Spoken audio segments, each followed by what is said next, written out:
ഇരിക്കുന്ന ഈ സദസ്സിൽ ഒരുപാടൊന്നും സംസാരിക്കുന്നത് അദബല്ല എന്ന ബോധം കൊണ്ട് ഞാൻ ചുരുക്കാൻ ആഗ്രഹിക്കുന്നു. അനുഭവങ്ങളിൽ നിന്ന് ചിലത് മാത്രം സമുദായത്തിൻ്റെ നന്മയ്ക്ക് വേണ്ടി സൂചിപ്പിച്ച് എൻ്റെ പ്രസംഗം ഞാൻ അവസാനിപ്പിക്കും. ഉസ്താദുമാർ വളരെ തിരക്ക് പിടിച്ച പണ്ഡിതന്മാർ ഈ സദസ്സിലുണ്ടെന്നറിയാം.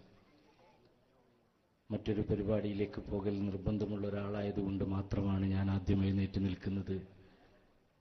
സൗദ്ദേശ്യപരമായ ഈ ആദ്യം പറയലിനെ എല്ലാ ഉസ്താദുമാരും എനിക്ക് ക്ഷമിച്ചു തരണമെന്നും പുറത്തു തരണമെന്നും ഞാൻ അഭ്യർത്ഥിക്കുകയാണ്. കേരളത്തിലെ മുഖ്യധാരയിൽ മുസ്ലിങ്ങളുടെ ആധികാരിക സംഘടനയായി കാലം അടയാളപ്പെടുത്തിയത് ബഹുമാനപ്പെട്ട സമസ്ത കേരള ജംഇയ്യത്തുൽ ഉലമയെയാണ്. ഇന്നലെ വരെ ഞാൻ പറഞ്ഞിരുന്നത് സമസ്ത കേരള ജംഇയ്യത്തുൽ ഉലമ എന്നായിരുന്നു. ഈ പ്രസ്ഥാനത്തിലേക്ക് കടന്നു വന്ന് എന്റെ തറവാട്ടിലേക്ക് തിരിച്ചെത്തിയ അന്നു മുതൽ ഉസ്താദുമാരിൽ നിന്ന്, പ്രഭാഷകരിൽ നിന്ന്, പ്രവർത്തകരിൽ നിന്ന് പോലും കേൾക്കുന്നത് ബഹുമാനപ്പെട്ട സമസ്ത കേരള ജംഇയ്യത്തുൽ ഉലമ എന്നാണ്. ആ വാക്കിൽ നിന്ന് തന്നെ ഞാൻ തിരിച്ചറിയുന്നു യഥാർത്ഥ പ്രസ്ഥാനം ഏതാണെന്ന്. മറുപ്രസ്ഥാനത്തിൽ നിൽക്കുന്ന കാലത്ത് എന്റെ പഴയകാല നേതാവ് കാന്തപുരം എ പി അബൂബക്കർ മുസ്ലിയാർ പോലും ഒരിക്കലും ബഹുമാനപ്പെട്ട സമസ്ത കേരള ജംഇയ്യത്തുൽ ഉലമ എന്ന് പറയുന്നത് ഞാൻ കേട്ടിട്ടില്ല. ഒരുപക്ഷെ അദ്ദേഹത്തിന്റെ അന്തർചോദനയായിരിക്കാം അദ്ദേഹത്തെ കൊണ്ട് അങ്ങനെ പറയിക്കാതിരുന്നത്. കാരണം 90 ചില്ലാനം വർഷം കേരള സമൂഹത്തിനിടയിൽ പ്രബോധനം ചെയ്ത കണ്ണിയത്ത് ഉസ്താദിനെയും തന്റെ ഗുരുവായ ശംസുൽ ഉലമയെയും ധിക്കരിച്ചിറങ്ങിപ്പോന്നപ്പോൾ തുടങ്ങിയ ഉള്ളിൽ നിന്നുള്ള ചോദ്യമായിരിക്കാം, യഥാർത്ഥ സമസ്ത ഇപ്പുറത്താണെന്നുള്ള തോന്നലുകൊണ്ടുമായിരിക്കാം അദ്ദേഹം വെറും സമസ്ത എന്ന പേര് പ്രയോഗിച്ചു വന്നത്. സംഘടനാ രജിസ്ട്രേഷൻ പ്രകാരം ആർക്കും സമസ്ത എന്ന് പറയാം. കേരളത്തിൽ ഒരുപാട് സംഘടനകൾ സമസ്ത എന്ന പേരിൽ പ്രവർത്തിക്കുന്നുണ്ട്. സമസ്ത കേരള പുലയ മഹാസഭയുണ്ട്, സമസ്ത കേരള നായർ സഭയുണ്ട്. അങ്ങനെ പല പേരുകളിലും പ്രാസ്ഥാനികമായി പ്രവർത്തിക്കുന്ന സംഘടനകളിൽ ഒരു സംഘടനയായി ബഹുമാനപ്പെട്ട സമസ്തയെ പിളർത്താൻ ശ്രമിച്ച, എന്നിട്ട് പരാജയപ്പെട്ടു പോയ ഒരു വിഭാഗത്തിന്റെ വേദനയായിരിക്കാം ആ പേരെന്ന് ഞാനിപ്പോൾ തിരിച്ചറിയുന്നു. ഒരു കാലഘട്ടത്തിൽ സമസ്ത കേരള ജംഇയ്യത്തുൽ ഉലമ ഏൽപ്പിച്ച ദൗത്യം നിർവഹിക്കാൻ വേണ്ടി രംഗത്ത് വന്ന കാന്തപുരം എ പി അബൂബക്കർ മുസ്ലിയാർ കൊട്ടപ്പുറത്തൊരു സംവാദത്തിലൂടെ വലിയ വിപ്ലവങ്ങൾ സൃഷ്ടിച്ചത് ഞാൻ കണ്ടറിഞ്ഞതാണ്. അത് സത്യമാണെന്ന് ഞാൻ വിശ്വസിക്കുന്നു. വലിയ സംവാദമായിരുന്നു, വമ്പിച്ച വിജയമായിരുന്നു. പക്ഷേ അതിന്റെ ബലത്തിൽ പിന്നീട് അദ്ദേഹത്തിൽ ആദർശമുണ്ടെന്ന് തെറ്റിദ്ധരിച്ചതുകൊണ്ടാണ് ഞാൻ അദ്ദേഹത്തിന്റെ കൂടെ നിന്നുപോയത്. ഇപ്പോഴാണ് എനിക്ക് തിരിച്ചറിയാൻ കഴിയുന്നത്, കൂടുതൽ ചിന്തിക്കാനും ആഴത്തിൽ അന്വേഷിക്കാനും ഇറങ്ങി തിരിച്ചപ്പോൾ എനിക്ക് മനസ്സിലായി, കൊട്ടപ്പുറത്തെ സംവാദത്തിന് പോയ കാന്തപുരം തന്നെയാണ് കുവൈത്തിലെ കരാറിനും പോയത്. കുവൈത്തിലെ കരാറിൽ പരാജയപ്പെട്ട കാന്തപുരം ഒറ്റക്ക് പോയി തന്റെ തന്നിഷ്ടപ്രകാരം സമുദായത്തെ വിൽപ്പനക്ക് ചരക്കാക്കാൻ പോയപ്പോഴാണ് കാന്തപുരമാണ് പരാജയപ്പെട്ടതെങ്കിൽ കൊട്ടപ്പുറത്തെ സംവാദത്തിലെ വിജയത്തിന്റെ പിന്നിൽ ശംസുൽ ഉലമ എന്ന മഹാസൂര്യ പ്രതിഭയായ പണ്ഡിത പ്രവണരുടെ നിർദ്ദേശവും പിന്തുണയുമുണ്ടായിരുന്നു. അതുകൊണ്ടാണ് കൊട്ടപ്പുറത്ത് വിജയിച്ചത്. ഈ കൊട്ടപ്പുറത്തെ വിജയത്തെ ഞങ്ങൾ ഒരുപാട് തെറ്റിദ്ധരിച്ചു. ഒരുപാട് പ്രവർത്തകർ, ഇന്നും അതിൽ നിൽക്കുന്ന പല പ്രവർത്തകരും അതിന്റെ പേരിൽ തെറ്റിദ്ധരിച്ചാണ് നിൽക്കുന്നത്. ഇത്തരമൊരവസ്ഥയിൽ ഒരുപാട് തെറ്റിദ്ധരിച്ച പ്രവർത്തകർ നിൽക്കുമ്പോൾ ഹബീബ് സല്ലല്ലാഹു അലൈഹി വസല്ലം തങ്ങൾ തന്നെ തീരുമാനിച്ചു, ഈ കാപട്യത്തിന്റെ മുഖം പിച്ചിച്ചീന്തി ഈ മനുഷ്യന്റെ യഥാർത്ഥ മുഖം സമൂഹത്തിന് ബോധ്യപ്പെടുത്തണമെന്ന് ഹബീബിന്റെ തീരുമാനമായിരിക്കാം.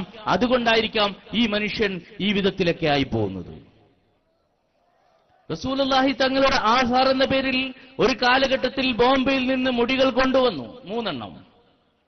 പിന്നീട് അബൂദാബിയിൽ നിന്ന് 1 കൊണ്ടുവന്നു. ഹമീദ് ഫൈസി 7 എണ്ണം കൊണ്ടുവന്നു. ജിഷാൻ മാഹി 20 എണ്ണം കൊണ്ടുവന്നു. ആരും അറിയാത്തൊരു സത്യം കൂടി പറയട്ടെ, ഞാൻ 3 എണ്ണം കൊണ്ടുവന്നു. ഈ വിധത്തിൽ കാണുന്നവർക്കും കേൾക്കുന്നവർക്കുമൊക്കെ വാങ്ങാൻ കിട്ടുന്ന ഒരു സ്ഥലത്ത് പോയി കച്ചവടം ചെയ്ത് ഇവരൊക്കെ ക്യാഷ് കൊടുത്തിരുന്നെങ്കിൽ, സത്യം പറയട്ടെ, ഞാൻ 5 പൈസ കൊടുത്തിട്ടില്ല. എല്ലാവരും ക്യാഷ് കൊടുത്തു. ഞാൻ 60 ദിവസത്തെ ബന്ധം മാത്രമാണ് അതിന് ഉപയോഗിച്ചത്. അത് വാങ്ങാൻ ഞാൻ 5 പൈസയും കൊടുത്തിട്ടില്ല. അത് മീതി ഫൈസിനോട് നേരത്തെ ഞാൻ പറഞ്ഞു, നിങ്ങൾ പാത്രത്തിനെങ്കിലും പൈസ കൊടുത്തിട്ടുണ്ടല്ലോ, എനിക്ക് പാത്രവും ഫ്രീ ആണ്. ആ നിലയിലാണ് ഞാൻ അവിടെ നിന്ന് പോകുന്നത്. ഇപ്പോഴും എന്റെ കയ്യിൽ സൂക്ഷിക്കുന്നുണ്ട്. ഇനി ഇല്ല എന്ന് നിങ്ങൾ പറഞ്ഞു വരൂ, അല്ലെങ്കിൽ എന്റെ കയ്യിലുള്ളത് വിശ്വസിക്കാൻ പറ്റൂല എന്ന് നിങ്ങൾ പറയൂ. എന്റെ കയ്യിലും ഇല്ലേ, നിങ്ങൾ ബർക്കത്തെടുക്കാൻ വരുമോ? റബീഉൽ അവ്വൽ ഞാനും പ്രദർശനം തുടങ്ങാം, ഞാനും വെള്ളം വിതരണം ചെയ്യാം. വരൂ നിങ്ങൾ. തിരുകേശത്തിന് ഒരു ഉത്തമ കേന്ദ്രം എന്ന് പറഞ്ഞ നിങ്ങൾ ഇപ്പോൾ അവസാനം എവിടെ എത്തി? തിരുചട്ടിക്ക് ഒരു ഉത്തമ അടുക്കള എന്ന് ബോർഡ് വെക്കേണ്ട അവസ്ഥയിലേക്ക് നിങ്ങൾ എത്തിയില്ലേ?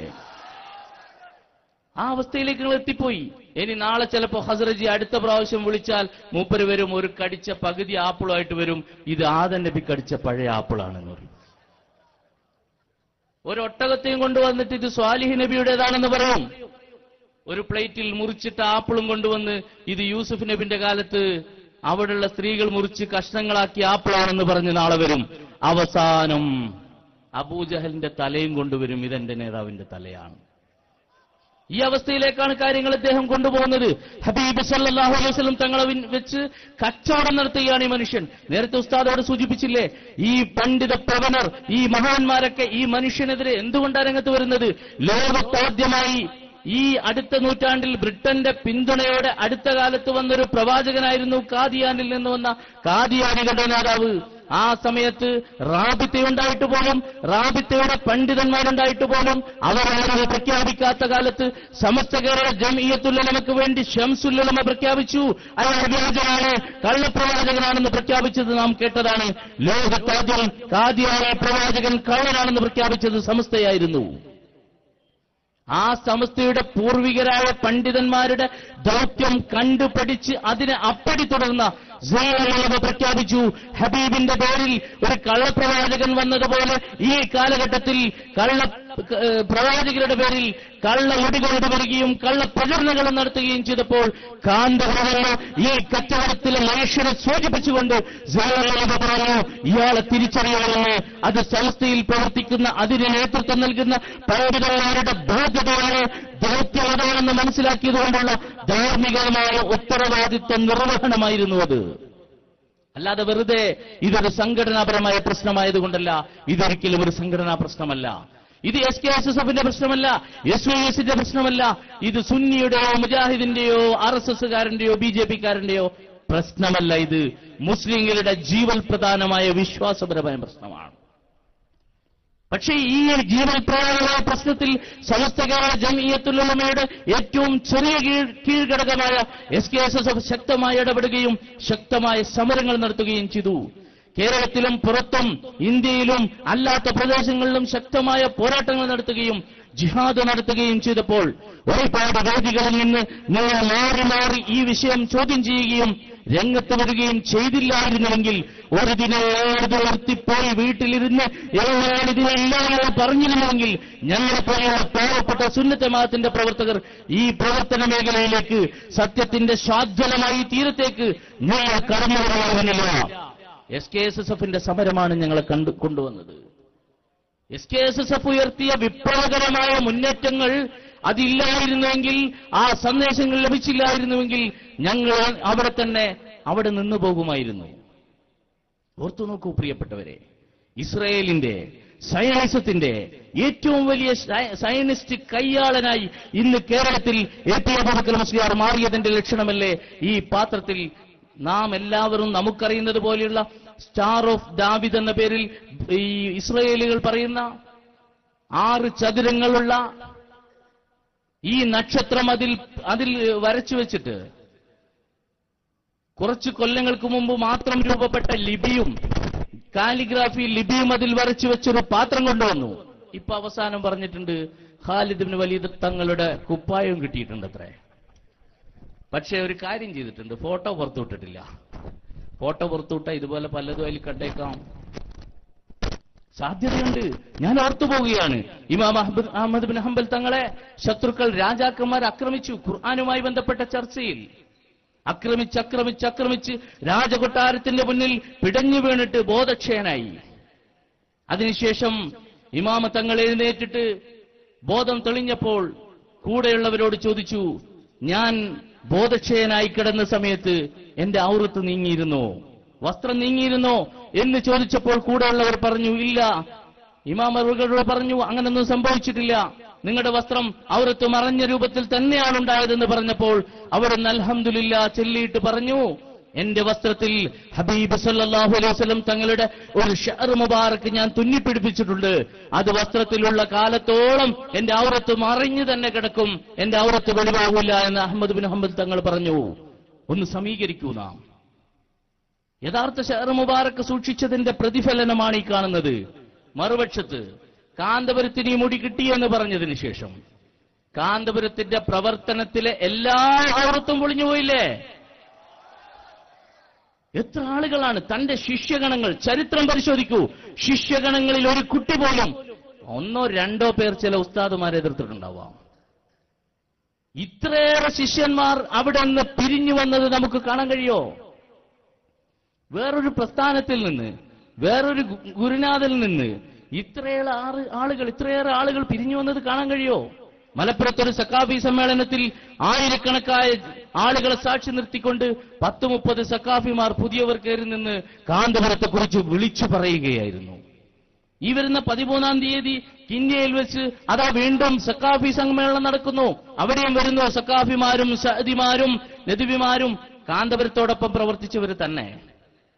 ഇങ്ങനെ ഒരുപാട് പേർ ചരിത്രത്തിൽ എവിടെയും കാണുമോ ഉസ്താദുമാർക്കെതിരെ ഇങ്ങനെ വന്നൊരു സമൂഹത്തെ? ഞാനിതാ പറയുന്നു, അഭിമാനമുണ്ട് എനിക്ക്. ഒരു മുടിയുള്ള സമയത്ത് തന്നെ അവിടുന്ന് രക്ഷപ്പെടാൻ കഴിഞ്ഞു. ഇനി വരാൻ പോകുന്നത് പടച്ചവനറിയാം. ചിലപ്പോൾ ഹസ്രജി അടുത്ത പ്രാവശ്യം വലിയൊരു ഉരുവും പിടിച്ചിട്ടായിരിക്കും വരിക. ടേബിള്, കസേര ഒക്കെ കൊണ്ടുവരും. ഏത് കാലത്തായിരുന്നറിയില്ല. വല്ലാത്തൊരവസ്ഥയാണ്. ഇന്നുള്ള ആൾ തങ്ങൾ മരണപ്പെട്ട് മറമാടിയ ദിവസമാണ്. അവിടുത്തെ അല്ലാഹു പുറത്തു കൊടുത്ത് വലിയൊരു സയ്യിദാണല്ലോ. സയ്യിദ് എന്നുള്ള നിലയിൽ അദ്ദേഹത്തോട് നമുക്ക് യാതൊരു പ്രതിഷേധവുമില്ല. ഈ ഭാഗത്തൊക്കെ പ്രവർത്തിച്ച വ്യക്തിയാണ്. കാന്തപുരത്തിന്റെ ഫിത്തനയിൽ കുടുങ്ങിപ്പോയതാണ് ആ പാവം. അള്ളാഹു അവിടത്തേക്ക് പുറത്തു കൊടുത്ത് റസൂലുള്ളാഹി സ്വല്ലല്ലാഹു അലൈഹി വസല്ലം തങ്ങളുടെ ഹക്ക് ജാ ബർക്കത്തുകൊണ്ട് നമ്മെ എല്ലാവരെയും രക്ഷപ്പെടുത്തുമാറാവട്ടെ. ഞാൻ പറയട്ടെ, കാന്തപുരത്തിന് പൂർണ്ണമായി മാസങ്ങളോളമായി ഉള്ളാള തങ്ങളെതിരായിരുന്നു. സാക്ഷി ആരാന്ന് ചോദിച്ചാൽ ഞാൻ തന്നെ. ഒന്ന്. രണ്ടാമത്തെ സാക്ഷി നൗഷാദ് ഹസനി. മൂന്നാമത്തെ സാക്ഷി തങ്ങൾ ഇത്രയും കാലം ജീവിച്ചിരുന്ന കോഴിക്കോട് വീട്ടിലുള്ള കരുവന്തുരുത്തിയിലെ പൂക്കോയത്തങ്ങൾ എന്ന തങ്ങളുടെ പൗത്രൻ, മകളുടെ മകൻ. പിന്നെയും വേറെയും കുറെ ആളുകളുണ്ട്. നിങ്ങൾക്ക് അറിയുന്ന ആളുകളെ മാത്രം പറഞ്ഞു. ഞങ്ങളൊരു പരിപാടിക്ക് തങ്ങളുടെ വീട്ടിലേക്ക് 4-5 മാസം മുമ്പ് പോയി. തൊട്ടു മുന്നിൽ തന്നെയായിരുന്നു പരിപാടി. മുജാഹിദിന് മറുപടിയാണ്. പരിപാടി കഴിഞ്ഞിട്ട് തങ്ങൾ വഫാത്തായ ദിവസമാണല്ലോ, അപ്പൊ തങ്ങൾ അനുസ്മരണം കൂടി ആവട്ടെ. ഞങ്ങൾ അവിടെ വീട്ടിലേക്ക് ഭക്ഷണം കഴിക്കാൻ പോയി. തങ്ങളെ വീട്ടിൽ നിന്നാണ് ഭക്ഷണം കഴിച്ച് ഫസ്റ്റ് തന്നെ പുറത്തേക്ക് ഞാൻ ഇറങ്ങി വന്നു. ഇന്ന് തങ്ങളെ മറമാടിയത് എന്റെ നാട്ടിലാണ്, രാമന്തളിയിൽ എട്ടിക്കുളത്താണ്. അപ്പൊ തങ്ങൾ പെട്ടെന്ന് എന്നെ പുറത്തു കണ്ടപ്പോ എന്നോട് ചോദിച്ചു, ആരാടാ നീ?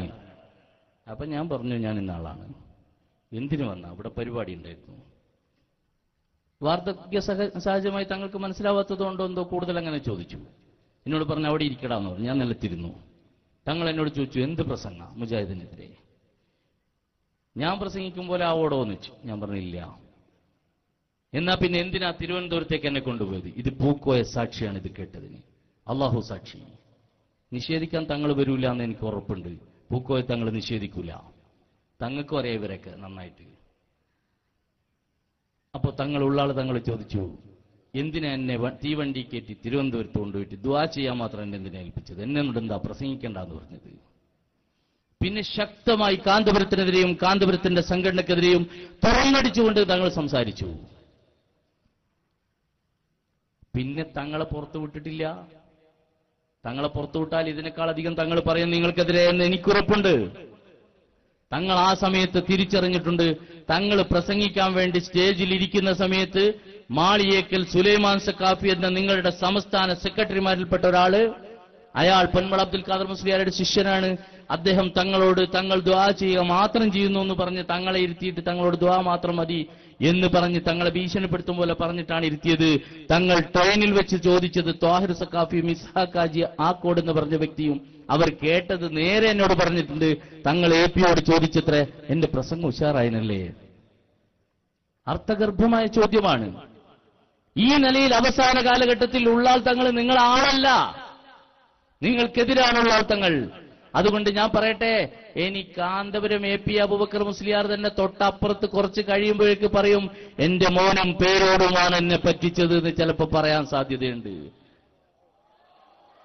ആ നിലയിലേക്കാണ് കാര്യങ്ങൾ പോകുന്നത്. ഒരു കാലഘട്ടത്തിൽ നമ്മൾ ജിഷാം മാഹി പറഞ്ഞു, ഈ വിഷയങ്ങളൊക്കെ തുറന്നു പറഞ്ഞ് ജിഷാം പറഞ്ഞു, ഒരു ദിവസം രാത്രി ഓൺലൈനിലൂടെ പറഞ്ഞു, എന്നെ പറ്റിച്ചത് നൗഷാദ് ഹസനിയ. കുറച്ചു കാലം കഴിഞ്ഞപ്പോൾ നൗഷാദ് ഹസനി പറഞ്ഞു, എന്നെ പറ്റിച്ചത് രാമന്തളിയ. ഇപ്പൊ ഞാൻ പറയുന്നു, എന്നെ പറ്റിച്ചത് AP ആണ്. കുറച്ചു കഴിഞ്ഞാൽ മനസ്സിലാവും, ഇനി AP പറയും, എന്നെ പറ്റിച്ചത് പേരോടും എന്റെ മോനും കൂടിയാണ്. പടച്ചോനെ കാക്കണേ, രക്ഷിക്കണേ, എനിക്ക് പുറത്തു തരണേ. ഈ നിലയിലേക്ക് കാര്യങ്ങളെത്തി. നേരത്തെ ഉസ്താദ് പറഞ്ഞില്ലേ, ഇവിടെ പിരിവ് നടത്തിയത് നിങ്ങൾക്കറിയാം. ഇവിടെ പിരിവ് നടത്തി, പള്ളിയുടെ പേരിൽ പിരിവ് നടത്തിയ കാന്തപുരം AP അബൂബക്കർ മുസ്ലിയാർ മാതൃഭൂമി ആഴ്ച പതിപ്പിന് ഒരു അഭിമുഖം നൽകി. അതാ ഉസ്താദ് ഇവിടെ വിശദീകരിച്ചത്. ആ അഭിമുഖത്തിൽ കാന്തപുരത്തോട് മാതൃഭൂമിക്കാരന്റെ ചോദ്യമാണ്, ഉസ്താദെ നിങ്ങൾ വലിയ ആളാന്ന് നമുക്കറിയാം, നിങ്ങൾ പിരിവ് നടത്തിയെന്നൊക്കെ അറിയാം, എന്താ നിങ്ങൾക്ക് അതിനെക്കുറിച്ച് പുതുതായി പറയാനുള്ളതെന്ന് ചോദിച്ചപ്പോ കാന്തപുരം AP അബൂബക്കർ മുസ്ലിയാരുടെ മറുപടിയാണ്, ചുരുക്കുകയാണ് ഞാൻ. അദ്ദേഹത്തിന് തോന്നി കാന്തപുരം ഇങ്ങനെ തട്ടിപ്പണത്താണ്. അപ്പൊ ചോദ്യം, താങ്കളുടെ ഒരു മാർക്കറ്റിംഗ് തന്ത്രമായിട്ടാണ് പലരും അതിനെ കാണുന്നത്. തിരികേശം സൂക്ഷിക്കുന്ന ഒരു പള്ളി ഉണ്ടാക്കുക, അതിനെ വലിയൊരു തീർത്ഥാടന കേന്ദ്രമാക്കി മാറ്റിയെടുക്കുക എന്നിങ്ങനെ ഇതിനെ ജനങ്ങൾ കാണുന്നത് ഒരു മാർക്കറ്റിംഗ് തന്ത്രമായിട്ടാണല്ലോ ഉസ്താദെ, അത് ശരിയാണോ എന്നാണ് ചോദ്യം. അപ്പൊ ബഹുമാനപ്പെട്ട AP അബൂബക്കർ മുസ്ലിയാർ, ഇവിടൊക്കെ ബോർഡൊക്കെ നിങ്ങൾ കണ്ടാണല്ലോ തിരികേശത്തിന്റെ ഉത്തമം. ആ ഉത്തമ ബോർഡ് വെച്ച ആളുകളുടെ നേതാവ് കാന്തപുരം AP അബൂബക്കർ മുസ്ലിയാർ മറുപടിയാണ്, അങ്ങനെയൊന്നും ഞങ്ങൾ പറയുകയോ പ്രവർത്തിക്കുകയോ ചെയ്തിട്ടില്ല. തിരികേശത്തിന്റെ പേരിൽ ഒരു പിരിവും ഞങ്ങൾ നടത്തിയിട്ടില്ല. കാന്തപുരത്തിന്റെ മറുപടിയാണ്, തിരികേശത്തിന്റെ പേരിൽ ഒരു പിരിവും ഞങ്ങൾ നടത്തിയിട്ടില്ല. ഈ പിരിവ് നടത്തിയിട്ടില്ല എന്ന് പറഞ്ഞ കാന്തപുരം AP അബൂബക്കർ മുസ്ലിയാരെ SSFന്റെയും SYSന്റെയും പ്രവർത്തകർ വ്യക്തമായി ചോദ്യം ചെയ്യേണ്ടതുണ്ട്.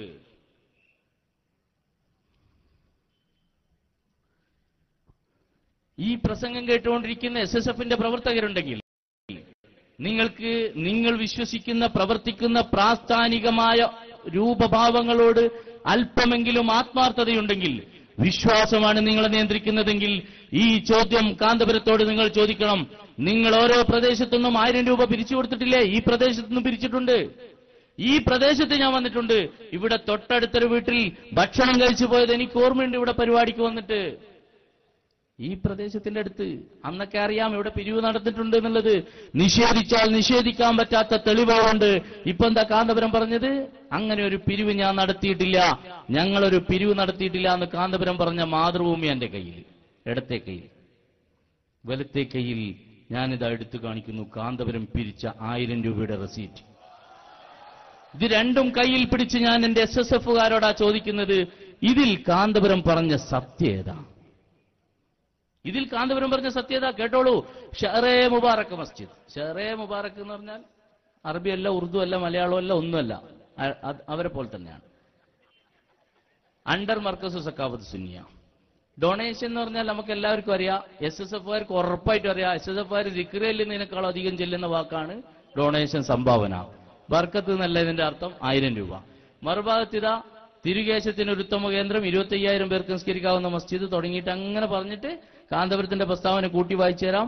25,000 പേർക്ക് നിസ്കരിക്കാവുന്ന മസ്ജിദ്, Islamic heritage museum, Islamic digital library, ശരിയ റിസർച്ച് സെന്റർ, വിവിധ സൗകര്യങ്ങൾ ഉൾക്കൊള്ളുന്ന ഇസ്ലാമിക വാസ്തുശില്പകലയിൽ നിർമ്മിക്കുന്ന ഏറ്റവും വലിയ മസ്ജിദ് സമുച്ചയത്തിന്റെ നിർമ്മാണത്തിൽ പങ്കാളികളാവുക.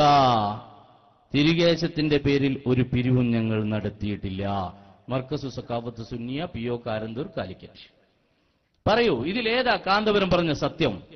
ഇതവിടെ കിടക്കട്ടെ. ഇതിന്റെ ഒരു ബുക്ക് മുഴുവൻ എന്റെ കയ്യിലുണ്ട്, ഒരു കോപ്പിയല്ല.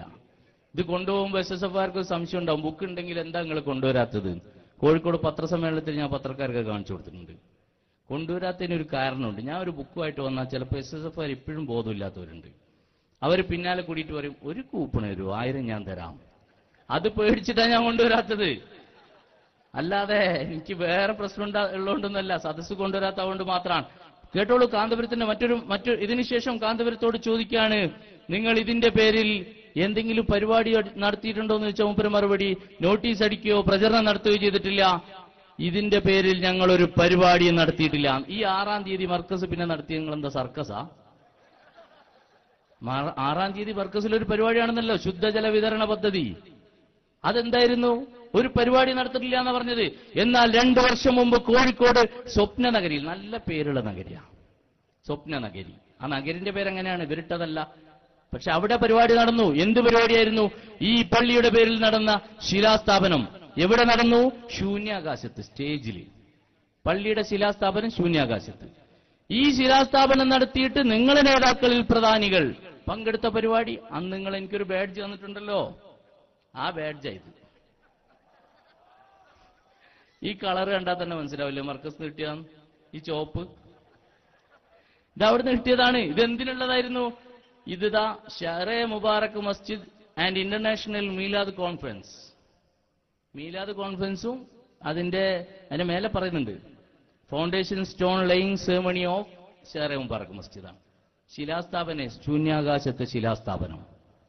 അന്ന് ജാലിയൻവാലയുടെ പുത്രനെ കൊണ്ടുവരാനും അതുപോലെയുള്ള ആളുകളെ കൊണ്ടുവന്ന് നിങ്ങളുടെ നേതാക്കളെ സ്വീകരിക്കാനും മറ്റും സ്വാഗത സംഘം മെമ്പറായ എനിക്ക് തന്ന ബാഡ്ജാണ് എന്റെ കയ്യിലുള്ളത്. കാന്തപുരം പറയുന്നു ഞാൻ അങ്ങനെ ഒരു പരിപാടി നടത്തിയിട്ടില്ല. വലത് കൈയിൽ ഞാൻ ഇടത് കൈയിൽ മാതൃഭൂമിയും വലത് കൈയിൽ കാന്തപുരത്തിന്റെ ബാഡ്ജും പിടിച്ച് ഞാൻ ചോദിക്കുകയാണ്, ഇതിൽ കാന്തപുരം പറഞ്ഞ കളവേതാ? പറയൂ. SSFുകാർ പറയണം, വിശ്വാസികൾ പറയണം.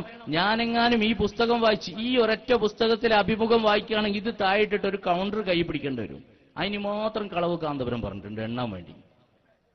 ഇത് സത്യം പറയുന്നത്, ഇത് ഭംഗിവാക്കല്ല. ഒരു ദിവസം കാന്തപുരത്തോട് പത്രക്കാർ ചോദിച്ചു, കാന്തപുരത്തോട്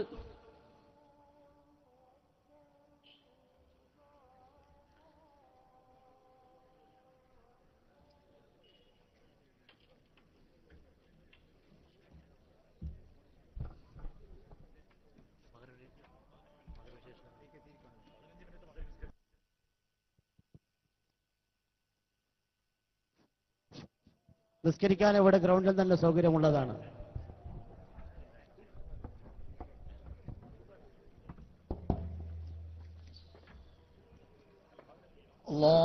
അല്ലാഹു അക്ബർ, അല്ലാഹു അക്ബർ, അല്ലാഹു അക്ബർ, അല്ലാഹു അക്ബർ.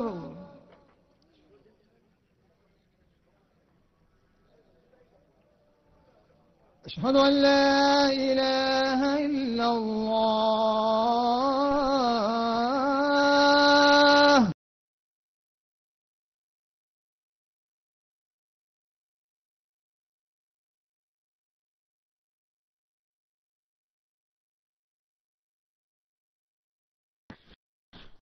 അസ്സലാമു അലൈക്കും വറഹ്മത്തുള്ളാഹി വബറകാതുഹു. നമ്മുടെ ശബ്ദം കേൾക്കുന്നുണ്ടല്ലോ? അൽഹംദുലില്ലാഹ്, സ്വലാത്തു വസ്സലാമു അലാ അഷ്റഫി റസൂലില്ലാഹി വഅലാ ആലിഹി വസഹ്ബിഹിൽ ഫൈസീന ബിറളില്ലാഹി മാ ബഅദ്. ബഹുമാനതരമുള്ള സയ്യിദന്മാർ, ഉസ്താദുമാർ, സഹപ്രവർത്തകർ, അല്ലാഹു റബ്ബ് സുബ്ഹാനഹു വ തആല നമ്മുടെ പ്രവർത്തനങ്ങൾ അല്ലാഹു സ്വീകരിക്കുമാറാകട്ടെ. കർണാടകയിലെ സമസ്ത കേരള ജംഇയ്യത്തുൽ ഉലമയുടെ കീഴ്ഘടകമായ SKSFന്റെയും SYSന്റെയും കീഴിൽ മംഗലാപുരത്തിനടുത്ത് ദേരളഘട്ട എന്ന് പറയുന്ന സ്ഥലത്ത് നടന്നു വന്നിരിക്കുന്ന സമസ്തയുടെ വിശദീകരണ സമ്മേളനമാണ് നാം ഇതുവരെ കേട്ട് കൊണ്ടിരുന്നത്. അതേപോലെ തന്നെ അതിന് തൊട്ടപ്പുറം പുത്തൂര് എന്ന് പറയുന്ന സ്ഥലത്ത് മറ്റൊരു സമ്മേളനവും നടന്നുകൊണ്ടിരിക്കുകയാണ്. തീർച്ചയായിട്ടും വിഘടിത വിഭാഗത്തിൽ ഈ ശബ്ദം കേൾക്കുന്ന ആരെങ്കിലും ഉണ്ടെങ്കിൽ ദീനി കലാലയങ്ങളിൽ നിന്ന് പണം കൊടുത്തും മറ്റും അമിഷങ്ങൾ കൊടുത്ത് കുട്ടികളെയും മറ്റുള്ള നാടുകളിൽ നിന്ന് വണ്ടി മുഖേന സമ്മേളനങ്ങളിലേക്ക് ആൾക്കാരെ കൂട്ടിക്കൊണ്ട് സമ്മേളനം വിജയിച്ചു എന്ന അവകാശവാദം ഉന്നയിക്കുന്നവർ കർണാടകയിലെ സമസ്തയെയും അതിന്റെ കീഴ്ഘടകങ്ങളെയും കണ്ടുപിടിക്കണമെന്ന് വിനയ പരിസരം ഞാൻ ഓർമ്മപ്പെടുത്താൻ ആഗ്രഹിക്കുകയാണ്. കർണാടകയിലെ തൊട്ടടുത്ത 50 കിലോമീറ്റർ ഉൾക്കൊള്ളുന്ന പ്രദേശങ്ങളിൽ 2 സമ്മേളനം ഒരേ തീയതിയിൽ ഒരേ സമയത്ത് നടത്താൻ അല്ലാഹു സുബ്ഹാനഹു വ തആല കഴിവും പക്വതയും നൽകിയെന്ന് മാത്രമല്ല, അത് വൻ വിജയമായി കൊണ്ടിരിക്കുകയാണ് എന്നാണ് നമുക്ക് കാണാൻ വേണ്ടി സാധിക്കുന്നത്. ഏതായിരുന്നാലും ഇൻഷാ അല്ലാഹ് മഗ്‌രിബ് നമസ്കാരാനന്തരം ബഹുമാനപ്പെട്ട മജീദ് അരിമിയും അതേപോലെ തന്നെ കേച്ചജാവറ കർണാടക എക്സ്പ്രസ് പോലെയുള്ള ഐഡികളിൽ നിന്ന് തീർച്ചയായിട്ടും കർണാടകയിൽ നടക്കുന്ന സമസ്ത വിശദീകരണ സമ്മേളനങ്ങളും ബഹുമാനപ്പെട്ട പാനക്കാട് തങ്ങളും അതേപോലെ തന്നെ ബഹുമാനപ്പെട്ട അബ്ദുൽ ഹമീദ് ഫൈസി, ഇസ്മായിൽ സഖാഫി, മുഹമ്മദ് റഹ്മാൻ അലി പോലെയുള്ള പ്രമുഖരായ നേതാക്കളെ നമ്മെ അഭിസംബോധന ചെയ്തുകൊണ്ട് സമസ്തയെക്കുറിച്ച് വിശദീകരിക്കുമ്പോൾ തീർച്ചയായിട്ടും അത് ശ്രവിക്കുവാനും അത് വിജയത്തിന്റെ ചരിത്ര ഭാഗമാക്കാനും അല്ലാഹു റബ്ബ് സുബ്ഹാനഹു വ തആല തൗഫീഖ് നൽകി അനുഗ്രഹിക്കുമാറാകട്ടെ എന്നും തീർച്ചയായിട്ടും സമസ്തയെയും അതിന്റെ കീഴ്ഘടകങ്ങളെയും പറയുമ്പോൾ അതിന്റെ വലിയൊരു കീഴ്ഘടകമായ സമസ്ത കേരള സുന്നി യുവജന സംഘത്തിന്റെ 60ാം വാർഷിക മഹാസമ്മേളനം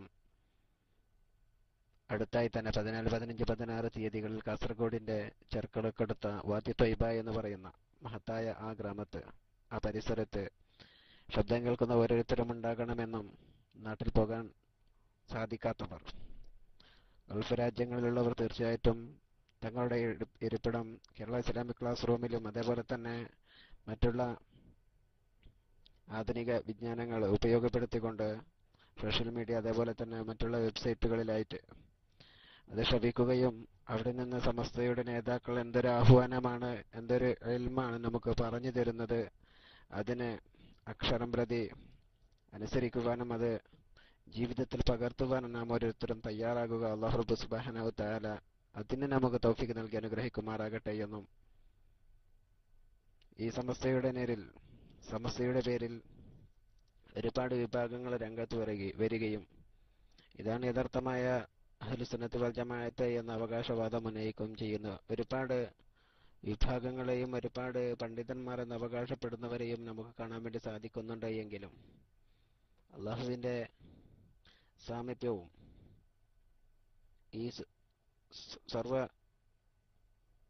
ആഡംബരങ്ങളും അല്ലെങ്കിൽ സർവ്വ സുഖങ്ങളും സമ്മേളിച്ചതായ ഈ ഭൗതിക ലോകമല്ല യഥാർത്ഥമായ ജീവിത ലക്ഷ്യം, അത് പരലോകമാണ് എന്ന ആ ഉദ്ദേശ ലക്ഷ്യത്തോടുകൂടി ജീവിച്ച് നമുക്ക് മാതൃകയായിരിക്കുന്ന സമസ്ത കേരള ജംഇയ്യത്തുൽ ഉലമയുടെ പണ്ഡിതന്മാർ അല്ലാഹു റബ്ബ് സുബ്ഹാനഹു വ തആല അവരുടെ കീഴിലായി ജീവിക്കുവാനും അവർ നയിക്കുന്നതായ ആ പ്രസ്ഥാനത്തെ വരും തലമുറക്ക് എത്തിച്ചു കൊടുക്കുക എന്നുള്ളൊരു ദൗത്യം നമ്മുടെ കരങ്ങളിലുണ്ട്. അല്ലാഹു റബ്ബ് സുബ്ഹാനഹു വ തആല അതിന് തൗഫീഖ് നൽകി അനുഗ്രഹിക്കുമാറാകട്ടെ എന്നും ഈ കർണാടകയിൽ നടക്കുന്ന 2 പരിപാടിക്കും സർവ്വവിധ ആശംസകൾ നേർക്കുകയും അല്ലാഹു റബ്ബ് സുബ്ഹാനഹു വ തആല ഇതിന് വേണ്ടി പ്രവർത്തിച്ച ഒരുപാട് പ്രവർത്തകരുണ്ട്. മനസ്സാ വാചാ കർമ്മണ സഹായ സഹകരണങ്ങൾ ചെയ്ത ഒരുപാട് സമസ്തയുടെ കീഴ്ഘടകങ്ങളുടെ ഒരുപാട് പ്രവർത്തകർ രാത്രി പകലെന്ന് വ്യത്യാസമില്ലാതെ ഒരുപാട് പ്രവർത്തനങ്ങളുമായി മുന്നോട്ട് പോയ ആ പ്രവർത്തകർക്ക് അല്ലാഹു റബ്ബ് സുബ്ഹാനഹു വ തആല ദീർഘായുസ്സും ആഫിയത്തും ആരോഗ്യവും പ്രദാനം ചെയ്യുമാറാവട്ടെ. അവരിൽ നിന്ന് അല്ലാഹു സ്വീകരിക്കുമാറാകട്ടെ. ലൈവ് റൈസാൻഡ് ചെയ്തിട്ടുണ്ട്, അതായത് തൽക്കാലം മൈക്ക് ഫ്രീ ആക്കുകയാണ്. അസ്സലാമു അലൈക്കും വറഹ്മത്തുള്ളാഹി വബറകാതുഹു.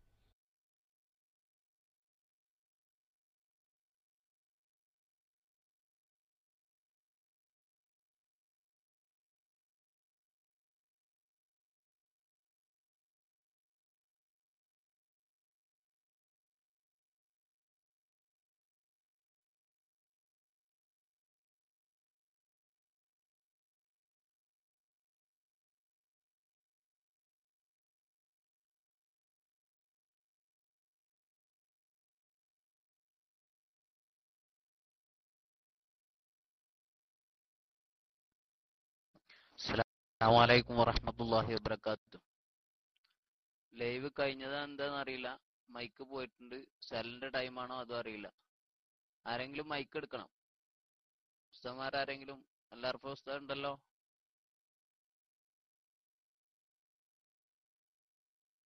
ഹലോ, മഗ്‌രിബ് ബാങ്കാണ് എന്ന് പറഞ്ഞിട്ടുണ്ട്. ആരെങ്കിലും മൈക്കിലേക്ക് വരിക. മൈക്ക് ഫ്രീ ആക്കി ഇടാൻ പാടില്ല. ഇട്ട് കഴിഞ്ഞാൽ റേഡിയോ പ്രേക്ഷകർക്ക് ബുദ്ധിമുട്ടാവും. അപ്പൊ കഴിയുന്നവരാരെങ്കിലും മൈക്കിലൊന്ന് വരിക. അസ്സലാമു അലൈക്കും വറഹ്മത്തുള്ളാഹി വബറകാതുഹു.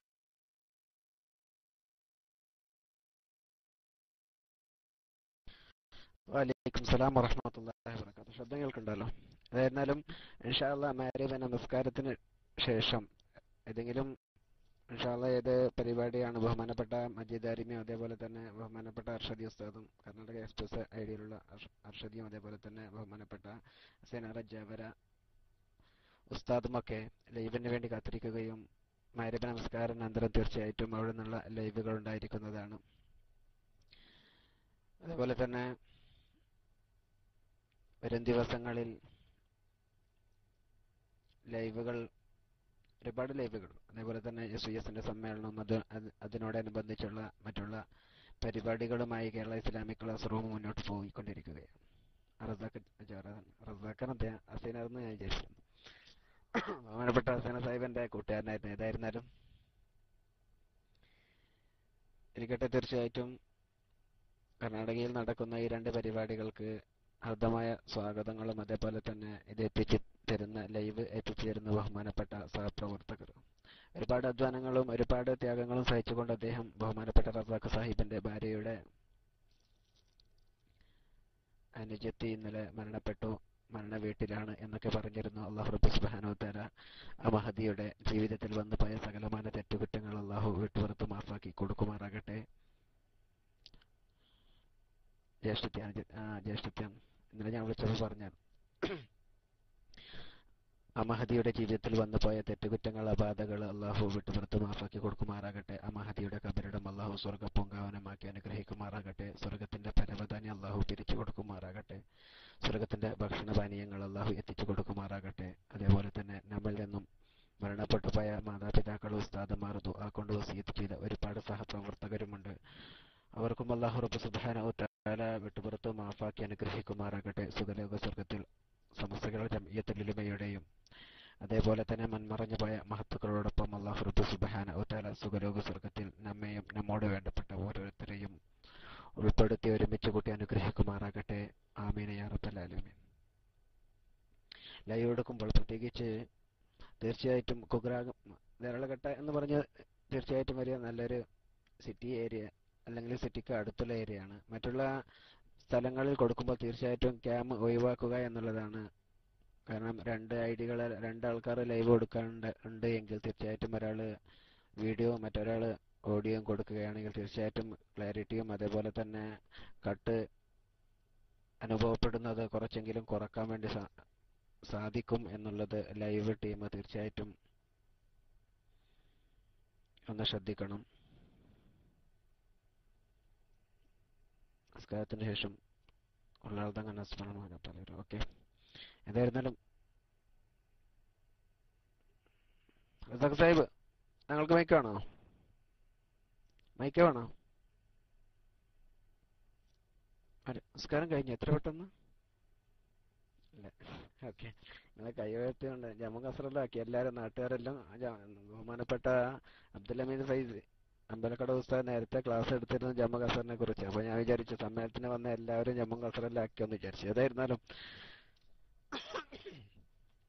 ചില ശാരീരിക പ്രശ്നങ്ങളാണ്. അല്ലാഹു റബ്ബ് സുബ്ഹാനഹു വ തആല എത്രയും പെട്ടെന്ന് ഷിഫയാക്കി തെരുമാറാകട്ടെ എന്ന് സ്വന്തം ആവശ്യത്തിന് വേണ്ടി ദുആ ചെയ്യുകയാണ്. ഏതായിരുന്നാലും സമസ്ത കേരള ജംഇയ്യത്തുൽ ഉലമയുടെ SYSന്റെ സമ്മേളനത്തിന് നാട്ടിൽ പോകുവാനും സജീവമായി SYSന്റെ സമ്മേളനത്തിലും അതുമായി ബന്ധപ്പെട്ട് പ്രവർത്തിക്കുവാനും അല്ലാഹു റബ്ബ് സുബ്ഹാനഹു വ തആല തൗഫീഖ് നൽകുമാറാകട്ടെ. എല്ലാവരും അതിനു വേണ്ടി എനിക്കും തീർച്ചയായിട്ടും കഴിവും പക്വതയുമുള്ള ഓരോരുത്തരും മറുനാട്ടിലുള്ളവർ സമ്മേളനങ്ങളിലേക്ക് എത്തിപ്പെടാൻ വേണ്ടി ശ്രമിക്കുക. തീർച്ചയായിട്ടും വൻ വിജയമാകും. ഞങ്ങളെ സംബന്ധിച്ചിടത്തോളം, കർണാടകയിലുള്ള സംബന്ധിച്ചിടത്തോളം തീർച്ചയായിട്ടും കാസർഗോഡ് അടുത്ത പ്രദേശമാണ്. തീർച്ചയായിട്ടും ഞങ്ങളെ സംബന്ധിച്ചിടത്തോളം അത്തരം അടുത്തുള്ള ഒരു പരിപാടി കിട്ടുക എന്നുള്ളത് വലിയ ഒരു ഭാഗ്യമായിട്ടാണ്. കാരണം മറ്റുള്ള മലപ്പുറം, വയനാട് അല്ലെങ്കിൽ കോഴിക്കോടാണെങ്കിൽ പ്രശ്നമില്ല. മറ്റുള്ള ഭാഗങ്ങളിലാണെങ്കിൽ മലപ്പുറം ഭാഗങ്ങളിലൊക്കെ സമ്മേളനം നടക്കുമ്പോൾ ഒരു ദിവസം മുമ്പ് തന്നെ ഞങ്ങൾ നാട്ടിൽ നിന്ന് പുറപ്പെടുകയും അവിടെ നിന്ന് എത്തുമ്പോഴേക്കും 4 മണിയാവുകയും അവിടെ എത്തി കുറച്ചും കഴിയുമ്പോഴേക്കും സമ്മേളനം അവസാനിപ്പിക്കുന്ന ഒരു അന്തരീക്ഷമാണ് ഇതിനു മുമ്പ്. 70-ാം വാർഷികവും അതുപോലെ മറ്റുള്ള പട്ടിക്കാട് സമ്മേളനങ്ങൾ ഇതിലേക്കൊക്കെ പോകുമ്പോൾ ഒരു ദിവസം മുമ്പ് തന്നെ ഞങ്ങൾ അവിടത്തേക്ക് പോകാൻ വേണ്ടി ശ്രമിക്കാറുണ്ട്.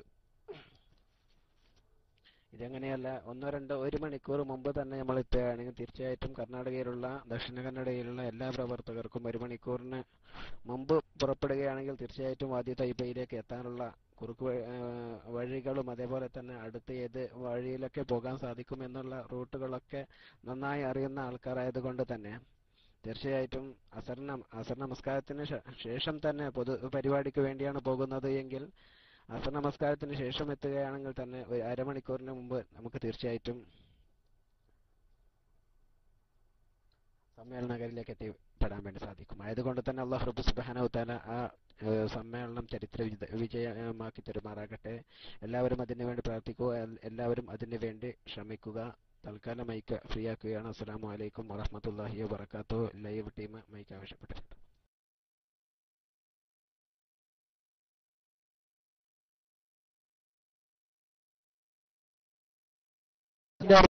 നടക്കാനും പഠിപ്പിച്ച് നാളത്തെ നേതൃത്വത്തെ സൃഷ്ടിച്ച് നാടിന്റെ നാനാഭിമാനം കാക്കുന്ന ഒരു യുവജന പ്രസ്ഥാനം, യുവചേതനത്തിന്റെ സംഘശക്തിയായ കരുത്തുറ്റ യുവജന പ്രസ്ഥാനം SYS.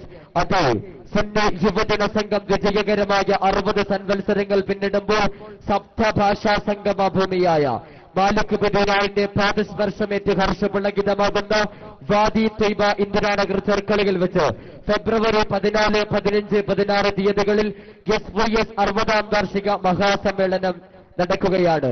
ഇതിന്റെ പ്രചരണത്തിന്റെ ഭാഗമായി ബഹുമാനപ്പെട്ട പാണക്കാട് സയ്യിദ് അബ്ബാസ് അലി ശിഹാബ് തങ്ങൾ നയിക്കുന്ന മാനവ സൗഹാർദ്ദ സന്ദേശയാത്ര, അതിന്റെ സമാപനം ഫെബ്രുവരി 8 ഹൊസങ്കടിയിൽ വെച്ച് നടക്കുന്നു. അതിവിപുലമായ സമ്മേളനത്തിലേക്ക് ഇന്നാട്ടിലെ മുഴുവൻ ദീനീസ്നേഹികളെയും സാർഷം സ്വാഗതം ചെയ്തുകൊള്ളുന്നു.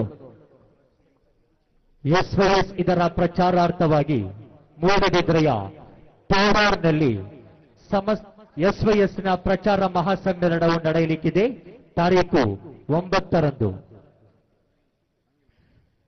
ಜನಮನಸ್ಸು ಚಂಚಲಗೊಳ್ಳದ ರೂಪದಲ್ಲಿ ಜನಲೋಕದಲ್ಲಿ ವಿಚಾರ ಪ್ರಭಾಷಣ ನಡೆಸಿ ಸಹೃದಯರ ಮನದಲ್ಲಿ ಸಂಸ್ಕೃತಿಯ ಸಂಪದ ತುಂಬಿ ಸಂಪನ್ನಗೊಳಿಸಿ ಸಂಶ್ಲಿಷ್ಟವನ್ನು ಸಂಹರಿಸಿ ಸಮೂಹ ಸಮುಜ್ವಲ ಸದಾಶಯಗಳಿಗೆ ಸಂಕ್ರಾಂತಿಯ ಸಂತೋಷ ತುಂಬಿ ಸುಂದರ ಸಮಾಜಕ್ಕೆ ಸಜ್ಜನರನ್ನ ಸತ್ಪಾತ್ರರನ್ನಾಗಿಸಿ ಸದ ಸಮಜಾಯಿಸಿ ಸಮಗ್ರ ವಿಚಾರಗಳನ್ನ ಅರ್ಥೈಸಬಲ್ಲ ಪ್ರಾಪ್ತಿಸಿದ್ಧಗೊಂಡ ಸುಪ್ರಸಿದ್ಧವಾಗಿ ಹೌದು ಮೊಹಮ್ಮದ್ ರಾಮಂತಳಿ ಇದೀಗ ವರ್ಣಾತೀತ ಪ್ರಭಾಷಣ ನಡೆಸಲಿಕ್ಕಿದ್ದಾರೆ.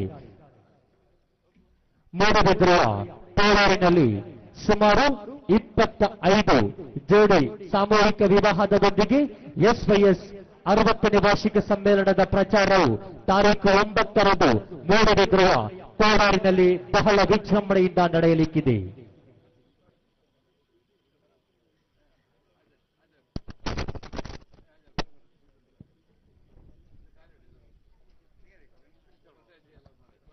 പ്രഭാഷണത്തിന് വേണ്ടി ബഹുമാനപ്പെട്ട മുഹമ്മദ് രാമന്തൽ അവരുടെ സാദർ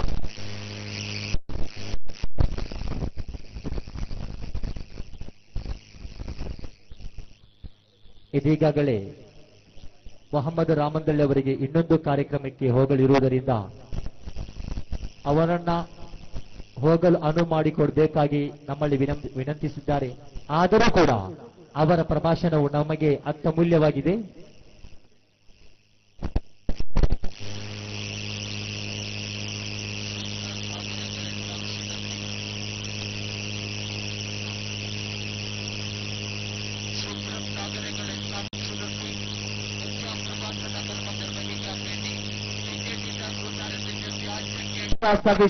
വിശേഷതകളെ സമൂഹത്തിന് മുമ്പിൽ തുറന്നു കാട്ടി ഇടികെട്ട് വെട്ടികെട്ട് മുട്ടികെട്ട് പൊട്ടികെട്ട് മണ്ണിൽ അടിപതറാതെ സമസ്തയുടെ സുവർണ പാതകളിലേക്ക് കടന്നു വന്ന ബഹുമാനപ്പെട്ട മുഹമ്മദ് രാമന്തള്ളി നമ്മെ അഭിസംബോധനം ചെയ്തുകൊണ്ട് സംസാരിക്കുന്നു.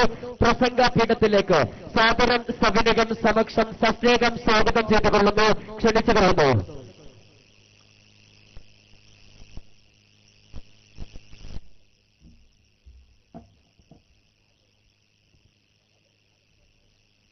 അസ്സലാമു അലൈക്കും. ഈ അനൗൺസ് ചെയ്യുന്ന കുറേ ദിവസമായി ഞാൻ നോക്കുന്നു. ഇന്ന ആളെ കണ്ടത് എല്ലാ പരിപാടിയിലും സ്റ്റേജിന്റെ ബാക്കിൽ അമുപ്പുണ്ടാവാറുണ്ട്.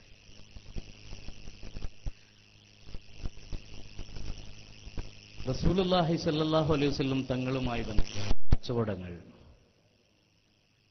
എല്ലാ കച്ചവടവും അവസാനിച്ചപ്പോൾ, ലഭ്യമായ കച്ചവട വസ്തുക്കളും അവസാനിച്ചപ്പോൾ കാന്തപുരം ഏറ്റെടുത്ത പുതിയ ദൗത്യമായിരുന്നു ഈ ഹബീബിനെ വെച്ചുള്ള കളി. ഒരിക്കലും ഒരു മുസ്ലിമിന് ഇസ്ലാമികമായി ജീവിക്കാൻ ആഗ്രഹിക്കുന്നവർക്ക് അംഗീകരിക്കാൻ പറ്റാത്ത അത്രമേൽ അപകടകരമായ ഒരു പ്രവർത്തനമാണ് കാന്തപുരത്തിൻ്റെതെന്ന് തിരിച്ചറിയാൻ കൂടെ 2 വർഷത്തിനിടെ, ഈ കഴിഞ്ഞ 2 വർഷം കൊണ്ട് കാന്തപുരം വിഭാഗത്തിന്റെ ഉള്ളിൽ നിന്നുകൊണ്ട് തന്നെ ഞാൻ പഠിക്കുകയായിരുന്നു. ഒരു ദിവസം ഒരു യാത്രാമധ്യേ SKSSF നടത്തിയ കൊടകിലെ ഒരു പരിപാടിക്കുള്ള മറുപടിക്ക് പോകുന്ന വഴിമധ്യേ അവരുടെ സ്റ്റേറ്റ് കമ്മിറ്റി ഓഫീസിൽ നിന്ന് ഞങ്ങൾക്ക് വന്നൊരു ഫോൺ, മുടി വിഷയത്തിൽ ഇനി പ്രസംഗിക്കരുത്. ആ ഒരു സ്റ്റേറ്റ്മെന്റ് കേട്ടപ്പോ സത്യത്തിൽ ഞെട്ടിപ്പോയി. എന്താ പറ്റിയത്? മുടി പെട്ടെന്ന് വ്യാജായിപ്പോയോ? അങ്ങനെ അന്വേഷിച്ചപ്പോഴാണ് മനസ്സിലാക്കാൻ സാധിച്ചത്, കാന്തപുരത്തിനൊപ്പം നിൽക്കുന്ന സംസ്ഥാന തലത്തിലുള്ള നേതാക്കളിൽ പലർക്കും അതിൽ വിശ്വാസമില്ലായിരുന്നു. ഒരുപാട് നേതാക്കൾ എണ്ണി പറയാൻ പറ്റും നമുക്ക്. അതിൽ പ്രഗത്ഭരുണ്ട്, സാധാരണ നേതാക്കളുണ്ട്, സംസ്ഥാന നേതാക്കളുണ്ട്, യൂണിറ്റ് തലത്തിലുള്ള പ്രവർത്തകരടക്കമുണ്ട്. എന്തിനേറെ കാന്തപുരത്തോടൊപ്പം നിഴല് പോലെ നിന്ന് പിന്തുണച്ചിരുന്ന MA അബ്ദുൽ ഖാദർ മുസ്ലിയാർ പോലും സിറാജ് ദിനപത്രത്തിനും മറ്റു പത്രക്കാർക്കും ഇടയ്ക്ക് പൊന്മുള MA അബ്ദുൽ ഖാദർ മുസ്ലിയാർക്കെതിരെ ഇതിൽ വിശ്വസിക്കുന്നില്ല എന്നൊരു ആരോപണം വന്നപ്പോൾ അദ്ദേഹം നൽകിയ മറുപടി പോലും എന്റെ മൗനം ഇതിനനുകൂലമായും പ്രതികൂലമായും ആരും മനസ്സിലാക്കണ്ടെന്നാണ് പറഞ്ഞത്. പ്രതികൂലം എന്നുള്ളത് പോട്ടെ, അനുകൂലമല്ല എന്ന് പറഞ്ഞാൽ എന്താണ് അർത്ഥം? കാന്തപുരത്തിന്റെ കയ്യിൽ കിടക്കുന്ന മുടിയെ ഞാൻ അനുകൂലിക്കുന്നില്ല, ഞാനതിനെ പ്രതികൂലിക്കുന്നുമില്ല എന്ന് പറഞ്ഞാൽ ഏറ്റവും ചുരുങ്ങിയത് AP-കാരനല്ല ആ വിഷയത്തിൽ എന്നാണ് ആ മറുപടി. അഥവാ SKSF-കാരനായിട്ടില്ല എന്നാണ് മറുപടി, എങ്കിലും AP-കാരനുമല്ല. ഈ ഒരു മറുപടി കാന്തപുരത്തിന്റെ പക്ഷത്തു നിന്ന് വന്നാൽ, കാന്തപുരത്തിന്റെ ഗ്രൂപ്പിലെ ഏറ്റവും പ്രധാനപ്പെട്ട തലയെടുപ്പുള്ള, അവർ തന്നെ എല്ലാവരും സൂക്ഷ്മാലു എന്ന് പറയാറുള്ള MA അബ്ദുൽ ഖാദർ മുസ്ലിയാർ പറഞ്ഞാൽ പിന്നെ എന്തിന് SSF-ന്റെ പ്രവർത്തകരോടാണ് ഞാൻ ചോദിക്കുന്നത്. എന്റെ ശബ്ദം ഒളിഞ്ഞിരുന്നോ വിദൂരത്തിരുന്നോ ഓൺലൈനിൽ നിന്നോ കേൾക്കുന്ന SSF-കാരോട് ചോദിക്കുകയാണ്, നിങ്ങൾ ആരെയാണ് കാത്തിരിക്കുന്നത്? ഒരു ദിവസം നമ്മുടെ സുഹൃത്തുക്കൾ ത്വാഹിർ സഖാഫിയെ ഫോൺ വിളിച്ചു. അദ്ദേഹം പുതിയ താരാണ് ആ വിഭാഗത്തിലെ. എന്താ പ്രശ്നം? താഹിർ സഖാഫി മലപ്പുറത്തൊരു സമ്മേളനത്തിന് പോയപ്പോ താഹിർ സഖാഫിയെ പിടിച്ച് പൂട്ടിയിട്ടു. പൂട്ടിയിടലാണ് ആ പ്രസ്ഥാനത്തിലെ മെയിൻ പരിപാടി. എല്ലാവരും പൂട്ടിയിട്ടു. താഹിർ സഖാഫിനെ പിടിച്ച് മലപ്പുറത്തൊരു ഓഡിറ്റോറിയത്തിൽ പൂട്ടിയിട്ടു. ജില്ലാ നേതാക്കളും സ്റ്റേറ്റ് നേതാക്കളും പങ്കെടുക്കുന്ന പരിപാടി. അപ്പൊ താഹിർ സഖാഫിനോട് ഫോൺ വിളിച്ച് നമ്മൾ സുഹൃത്ത് ചോദിച്ചു, താഹിർ സഖാഫി ഇത്രയും നിങ്ങൾക്ക് ബോധ്യപ്പെട്ടു? എല്ലാം നിങ്ങൾക്ക് ബോധ്യപ്പെട്ടു. അവസാനം നിങ്ങളെ അവർ ശാരീരികമായി ഉപദ്രവിക്കുകയും ചെയ്തു. ഇനി എന്തിനാ അതിൽ നിൽക്കുന്നത്? അപ്പൊ താഹിർ സഖാഫി പറഞ്ഞ മറുപടി, എനിക്ക് ഉസ്താദ് പറഞ്ഞാൽ എല്ലാം വിശ്വാസമാണ്. അപ്പൊ ഈ മനുഷ്യൻ, ഈ സുഹൃത്ത് ചോദിച്ചു, എന്നാൽ ഉസ്താദ് ഞാനെന്ത് ചോദിക്കട്ടെ? ഒരു മനുഷ്യൻ 10ഓ 15ഓ പ്രാവശ്യം സിന ചെയ്യുന്നത് നിങ്ങളുടെ കണ്ണുകൊണ്ട് കണ്ടു എന്ന് സങ്കല്പിക്കുക. അങ്ങനെയുള്ള ഒരാളെ നിങ്ങൾ എങ്ങനെ വിലയിരുത്തും? അപ്പൊ താഹിർ സഖാഫി പറഞ്ഞു, അയാൾ എന്താ കണ്ണുകൊണ്ട് അത്ര കൃത്യമായി കണ്ടാൽ എങ്ങനെ വിലയിരുത്താമെന്ന് ചോദിക്കേണ്ട ആവശ്യമുണ്ടോ? കൃത്യമാണല്ലോ കാര്യങ്ങൾ. അപ്പൊ ഇയാൾ അടുത്ത ചോദ്യം, അങ്ങനെയുള്ള ഒരു വ്യക്തിയെക്കുറിച്ച് കാന്തപുരം ഉസ്താദ് അയാൾ മഹാനാണെന്ന് പറഞ്ഞാൽ നിങ്ങൾ എന്തു പറയും? അതൊരു മറ്റൊരു കുടുക്കിലേക്ക് കൊണ്ടുപോയിരുന്നു ചോദ്യകർത്താവ്. അപ്പൊ താഹിർ സഖാഫിന്റെ മറുപടി രസകരായിരുന്നു. എന്റെ കണ്ണിന് തെറ്റുപറ്റിയെന്ന് ഞാൻ കരുതും, എന്റെ കണ്ണിന് തെറ്റുപറ്റിയെന്ന് ഞാൻ കരുതും എന്ന് പറയുന്ന നേതാവ്, ആ പ്രസ്ഥാനത്തിലെ ഒരു നേതാവിന്റെ സാമ്പിളെ ഞാൻ കാണിച്ചു തന്നത്. അപ്പൊ ഞാൻ എന്റെ സുഹൃത്തിനോട് പറഞ്ഞു, മോനെ നിനക്കാ തെറ്റുപറ്റിയത്, താഹിർ സഖാഫിന്റെ കണ്ണിനല്ല തെറ്റുപറ്റിയത്. ആ തെറ്റിന്റെ കാരണം ഒരു ആധാരമാണ്, പേരോടിന്റെ ഭാഷയിൽ പറഞ്ഞ അടിയാധാരം. എന്താ ആധാരത്തിന്റെ പ്രശ്നം? കോഴിക്കോട് ജില്ലയിലെ ബഹുമാനപ്പെട്ട കസ്തൂരി രംഗൻ റിപ്പോർട്ടിൽ പെട്ടുകിടക്കുന്ന ഒരു പ്രദേശമുണ്ട്, നോളജ് സിറ്റിയുള്ള സ്ഥലം. നോളജ് സിറ്റിക്ക് ഇപ്പൊ അങ്ങനെ ഒരു പ്രത്യേകത ഉണ്ട്. നോളജ് സിറ്റിയുള്ള സ്ഥലവും ഇപ്പോൾ കസ്തൂരി രംഗന്റെ, അതുകൊണ്ട് അതിനുശേഷം നമ്മൾ ബഹുമാനപ്പെട്ട കസ്തൂരി രംഗൻ എന്നാ വിളിക്കുക. കസ്തൂരി രംഗൻ റിപ്പോർട്ടിൽ ആ പ്രദേശം പെട്ടിട്ടുണ്ട്. കസ്തൂരി രംഗൻ റിപ്പോർട്ട് വായിച്ച ബഷീർ സാഹിബൊക്കെ ഇവിടെ ഉണ്ട്, ഇവിടെയുള്ള നേതാക്കളൊക്കെ ഉണ്ട്, എല്ലാവർക്കും അറിയാം. കസ്തൂരി രംഗൻ റിപ്പോർട്ട് വായിച്ചവർക്കറിയാം എങ്ങനെയാണ് അത്തരം ഒരു പ്രദേശം പെട്ടാൽ ആ പ്രദേശത്തുള്ള ബിൽഡിംഗ് പണികൾ എത്ര വലിപ്പം ഉണ്ടാവുമെന്നും എങ്ങനെയാണ് ചെയ്യേണ്ടതെന്നും ഒക്കെ അറിയാം. ആ ബിൽഡിങ്ങിന് അടിക്കേണ്ട കളറും ഏതാണെന്നറിയാം. ഇത്രയും കാലം കാന്തപുരത്തിന് ചതുർത്ഥിയായിരുന്ന പച്ച കളറാണ് അത്തരം ബിൽഡിങ്ങുകൾക്ക് അടിക്കേണ്ടത്. എന്ത് രസമുണ്ടാവും നിങ്ങളൊന്ന് ആലോചിച്ച് നോക്കൂ. ഉള്ളിൽ ചുവപ്പും പുറത്ത് പച്ചയും, ഒരു ബത്തക്ക പോലെ ഉണ്ടാവില്ലേ? ആ ബിൽഡിങ്ങിന്റെ അവസ്ഥയാണ്. വളരെ ചെറിയ ബിൽഡിംഗ്. അള്ളാഹു കസ്തൂരി രംഗന് ഇനിയും ദീർഘായുസ് നൽകി ആ പഞ്ചായത്തിന് മാത്രം അതിൽ നിലനിർത്താനുള്ള തൗഫീക്ക് നൽകുമാറാവട്ടെ. മറ്റേ പഞ്ചായത്തൊക്കെ പോയിക്കോട്ടെ. ഏതായാലും എനിക്കിപ്പോ സംശയം മറ്റൊരു വിധത്തിലാണ്. കാന്തപുരം തന്നെയാണോ കസ്തൂരി രംഗനെ കൊണ്ടുവന്നത്? ഈ റിപ്പോർട്ടിൽ പെടുത്തിയാൽ നിങ്ങളൊന്നും ചിന്തിക്കാത്ത വിധാനത്തിലാണ് കാന്തപുരത്തിന്റെ കുബുദ്ധി പ്രവർത്തിക്കുക. കസ്തൂരി രംഗ റിപ്പോർട്ട് വന്ന് ആ പ്രദേശത്തെ ഒരു ബിൽഡിംഗ് കൺസ്ട്രക്ഷൻ നടക്കാതെ പോയാൽ അത് കാന്തപുരത്തിന്റെ തെറ്റല്ല. കാന്തപുരത്തിന്റെ തെറ്റല്ല. പിന്നെ ആരെ തെറ്റാണ്? കസ്തൂരി രംഗൻ എന്ന സാധനം വന്നതുകൊണ്ട് ഞങ്ങൾക്ക് ബിൽഡിംഗ് പണി നടത്താൻ കഴിയാതെ വന്നു. ഞങ്ങളെടുത്ത സ്ഥലത്ത് പിരിച്ച പണം മുഴുവൻ വിനിയോഗിക്കേണ്ടി വന്നു. ഇനി എന്ത് ചെയ്യാനാന്ന് ചോദിച്ചാൽ കാന്തപുരത്തെ അനുകൂലിക്കുന്നവർ നേരത്തെ താഹിർ സഖാഫി പറഞ്ഞ പോലെ പറയും, ഞങ്ങൾ ഉസ്താദ് പാവാണ്. അങ്ങനെ പറയും. കാന്തപുരത്തിന് രക്ഷപ്പെടാൻ പറ്റും. കാന്തപുരം കസ്തൂരി രംഗൻ റിപ്പോർട്ടിലേക്ക് അത് പെടുത്തിച്ചതാണോ എന്ന് സംശയിക്കേണ്ടിയിരിക്കുന്നു. അതിന് തെളിവിതാ കാന്തപുരത്തോട് അടുത്ത ചോദ്യം മാതൃഭൂമിയിൽ. എന്താ ചോദ്യം? ഇങ്ങനെയൊക്കെ പറഞ്ഞപ്പോ ഈ പത്രക്കാരനൊരു സംശയം, അയാൾക്കൊരു സംശയം. അപ്പൊ അയാളെ ചോദ്യത്തിന് മറുപടിയെ കാന്തപുരം വിശദീകരിച്ച് പറയാണ്, തിരികേശത്തിന്റെ പേരിൽ ഒരു പിരിവ് ഞങ്ങൾ നടത്തിയിട്ടില്ല, പള്ളി ഉണ്ടാക്കാൻ ഇതിന്റെ ഒന്നും ആവശ്യമില്ല, ഇന്ത്യയിലാകമാനം 2000-ഓളം പള്ളികൾ ഞങ്ങൾ ഉണ്ടാക്കിയിട്ടുണ്ട്. എത്ര? ഇന്ത്യയിലാകമാനം 2000-ത്തിലധികം പള്ളി കാന്തപുരം ഉണ്ടാക്കിയത്ര. പഠിച്ചോരെ, മദ്രസന്റെ കണക്ക് വെച്ച് ഇവർ പറയാറുണ്ട് ഞങ്ങൾ 25,000 മദ്രസ ഉണ്ടാക്കിയിട്ടുണ്ട്. എന്താ അതിന്റെ പ്രത്യേകത? 2000 പള്ളി പറഞ്ഞപ്പോ ഞാൻ ഒരു കാലഘട്ടത്തിൽ കാന്തപുരത്തെ വല്ലാതെ സ്നേഹിച്ചു നിന്നെന്ന് പറഞ്ഞല്ലോ. ഞാൻ ആത്മാർത്ഥമായിട്ട് തന്നെയാണ് സ്നേഹിച്ചത് ഒരു പണ്ഡിതൻ എന്ന നിലയിൽ. പിന്നെ കേരളയാത്ര വന്നപ്പോൾ എനിക്ക് മനസ്സിലായി മൂപ്പര് പണ്ഡിതനല്ല. കാന്തപുരത്തിന്റെ കേരളയാത്രയായിരുന്നു. ഞാൻ ഉസ്താദ് എന്ന് കൂട്ടണം എന്ന് പറഞ്ഞ് സമരം നടത്തി. സംഘടന ഉടനെ വിധിച്ചു ഞാൻ സംഘടനാ വിരുദ്ധനാണ് ആ പറഞ്ഞതിന്റെ പേരിൽ. അപ്പൊ മൂപ്പര് ഉസ്താദാണെങ്കിൽ അങ്ങനെ വിധിക്കുവോ? കാന്തപുരം ഉസ്താദിന്റെ യാത്ര എന്ന് പറയണമെന്ന് ഞാൻ പറഞ്ഞു. പക്ഷേ സംഘടന പറഞ്ഞു കാന്തപുരത്തിന്റെ കേരള യാത്ര എന്ന് മാത്രമേ പറയാൻ പാടുള്ളൂ. അന്ന് ഞാൻ തെറ്റിദ്ധരിച്ചു, എന്താ ഈ പേരോടിന് പൊന്മുളക്കൊക്കെ പറ്റിപ്പോയത്. പിന്നെ എനിക്ക് മനസ്സിലായത് എന്നെക്കാൾ മുമ്പേ അവർക്ക് കാര്യമൊക്കെ തിരിഞ്ഞിട്ടുണ്ട്. അപ്പൊ ഞാനും പറഞ്ഞു കാന്തപുരം കാന്തപുരം. ഇപ്പൊ എനിക്കൊരു സുഖമുണ്ട്. പലപ്പോഴും ഞാൻ പല ഉസ്താദ്മാരുടെ പേരിൽ MA ഉസ്താദ് എന്നൊക്കെ പറഞ്ഞു പോകാറുണ്ടെങ്കിലും കാന്തപുരം ഉസ്താദ് എന്ന് വായിന്ന് വരൂല. കാരണം എന്താ, കേരളയാത്രന്റെ 6 മാസം പറഞ്ഞു പഠിച്ചതാ കാന്തപുരത്തിന്റെ കേരളയാത്ര. അതുകൊണ്ട് ഇപ്പോൾ ഞാൻ കാന്തപുരം ഇങ്ങനെ പറയുന്നു, SSFകാരാ സങ്കടപ്പെട്ടിട്ട് കാര്യമില്ല, നിങ്ങളെ സംഘടനക്ക് നന്ദി. അത്രേ പറയാനുള്ളൂ. എന്നെ അത് വിളിക്കാൻ പഠിപ്പിച്ച നിങ്ങളുടെ സംഘടനക്ക് നന്ദി. മറുത്ത് ഇപ്പൊ ഒരു യാത്ര തുടങ്ങിയിട്ടുണ്ട് തിരുവനന്തപുരത്ത് നിന്നല്ലേ? ആരാ യാത്ര നയിക്കുന്നത്? ആരാ 60ാം വാർഷിക സമ്മേളന പ്രചരണവുമായി ബന്ധപ്പെട്ട് ആര്?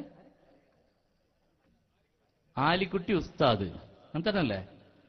പിന്നെ ഇവിടുന്ന് അങ്ങോട്ടൊരു യാത്ര നേരത്തെ ഞാൻ പറഞ്ഞല്ലോ, കേരളയാത്ര. അതാരെ കേരളയാത്രയായിരുന്നു? കാന്തപുരത്തിന്റെ കേരളയാത്ര. ഇനി ഏതാ സംസ്ഥാനം തീരുമാനിക്കാൻ വേറെ എവിടെ പോണോ? ഈ ഒരൊറ്റ പ്രയോഗം മതി. ചെറുശ്ശേരി ഉസ്താദിന്റെ പേര് പറയുമ്പോ ഉസ്താദ് എന്ന് കൂട്ടിയല്ലാതെ നമ്മൾ പറയാറില്ല. പാണങ്കാട്ട സയ്യിദുമാരെ കുറിച്ച് പറയുമ്പോ അഹ്ലുബൈത്തിലെ അനുഗ്രഹീതരായ കേരളീയ മുസ്ലിങ്ങൾക്ക് അഭിമാനം നൽകുന്ന ആ പേര് ചരിക്കുമ്പോ എന്ത് സന്തോഷവും എന്ത് സ്നേഹവും നമുക്ക് വരും. മനസ്സ് എവിടേക്ക് ഉയർന്നു പോകും നമ്മുടെ. ഞാൻ ഓർക്കുകയാണ്, കാന്തപുരത്തിന്റെ കൂടാരത്തിൽ നിന്ന് കാന്തപുരം AP അബൂബക്കർ മുസ്ലിയാരുടെ പ്രവർത്തന രംഗത്ത് ഒരുപാട് കാലം തെറ്റിദ്ധരിച്ച് പ്രവർത്തിച്ചു പോയപ്പോ പാണക്കാട്ടേക്കുള്ള വഴി എനിക്ക് വിദൂരമായിരുന്നു. പക്ഷേ കാന്തപുരത്തെ കൈയൊഴിഞ്ഞപ്പോ പാണക്കാട്ടേക്കുള്ള വഴി എനിക്ക് വളരെ എളുപ്പമായി. ഇതാണ് കേരള മുസ്ലിങ്ങളോട് എനിക്ക് നൽകാനുള്ള സന്ദേശം. കാന്തപുരത്തോട് നാം അകന്നാൽ നമുക്ക് പാണക്കാട്ടേക്ക് അടുക്കാം. പാണക്കാട്ടേക്ക് നമ്മൾ അകന്നാൽ കാന്തപുരത്തേക്ക് നമുക്ക് അടുക്കാം. ഇത് മാത്രമാണ് എനിക്ക് പറയാനുള്ളത്. അങ്ങനെ ഞാൻ ആ പാണക്കാട്ടെ പ്രിയപ്പെട്ട കേരള മുസ്ലിങ്ങളുടെ അഭിമാനമായ ഹൈദരലി ശിഹാബ് തങ്ങളുടെ അടുത്ത് പട്ടിക്കാട് ജാമിയയുടെ ഇംഗ്ലീഷ് എഞ്ചിനീയറിംഗ് കോളേജിൽ വെച്ച് തങ്ങളുടെ കൈപിടിക്കാൻ എനിക്ക് ഏതൊരു നിമിഷമാണോ ഭാഗ്യം ലഭിച്ചത്, ആ നിമിഷം മുതൽ ഹൈദരലി ശിഹാബ് തങ്ങൾ നേതൃത്വം നൽകുന്ന മത സാമൂഹിക രാഷ്ട്രീയ പ്രവർത്തനത്തിലെ എല്ലാ രംഗത്തും തങ്ങൾ പ്രവർത്തിക്കുന്ന, തങ്ങൾ കാണിച്ചു തരുന്ന അറബിക്കടൽ കാണിച്ചതിലേക്കെടുത്ത് ചാടണമെന്ന് പറഞ്ഞാൽ പോലും സയ്യിദ് ഹൈദരലി ശിഹാബ് തങ്ങൾ പറയുന്ന ആ പാതയത്തെ മനസ്സുകൊണ്ട് സ്വീകരിച്ചയാളാണ് ഞാൻ. അവിടുത്തെ കൈപിടിച്ചപ്പോഴാണ് ഞാൻ അറിഞ്ഞത് ഹബീബ് സല്ലല്ലാഹു അലൈഹി വസല്ലം തങ്ങളിലേക്ക് ഈ മഹബത്തിന്റെ ഇഷ്കിന്റെ തേനരുവി ഒഴുകിപ്പോകുന്നത് ഞാൻ സ്വമേധയാ അടുത്തറിയുകയായിരുന്നു. ആ കൈപിടിക്കുമ്പോ ഹബീബിലേക്ക് പോകാനുള്ള വഴി അടയാളപ്പെടുത്തപ്പെടുകയായിരുന്നു. ആ കൈപിടിച്ചതു മുതൽ, മുസ്ലിം ഇന്ത്യയുടെ അഭിമാനത്തിന്റെ കൈപിടിച്ചതു മുതൽ ഇന്ന് വരെ എനിക്ക് സന്തോഷവും ഏറ്റവും മനസ്സമാധാനവും ലഭിച്ചു. ആ കാലഘട്ടങ്ങളിലൊക്കെ അതിനു മുമ്പ് പലപ്പോഴും കാന്തപുരം എ പി അബൂബക്കർ മുസ്ലിയാർക്ക് തണല് വിരിക്കലായിരുന്നു ഞങ്ങളുടെ ഓരോ പ്രവാചകരുടെയും പ്രവർത്തകരുടെയും പണി. പക്ഷേ ഇവിടെ ഞങ്ങൾക്ക് തണലാവുന്നത് പണ്ഡിതന്മാരും തങ്ങന്മാരുമാണ്. അതാണ് രണ്ട് പ്രസ്ഥാനങ്ങൾ തമ്മിലുള്ള വ്യത്യാസം.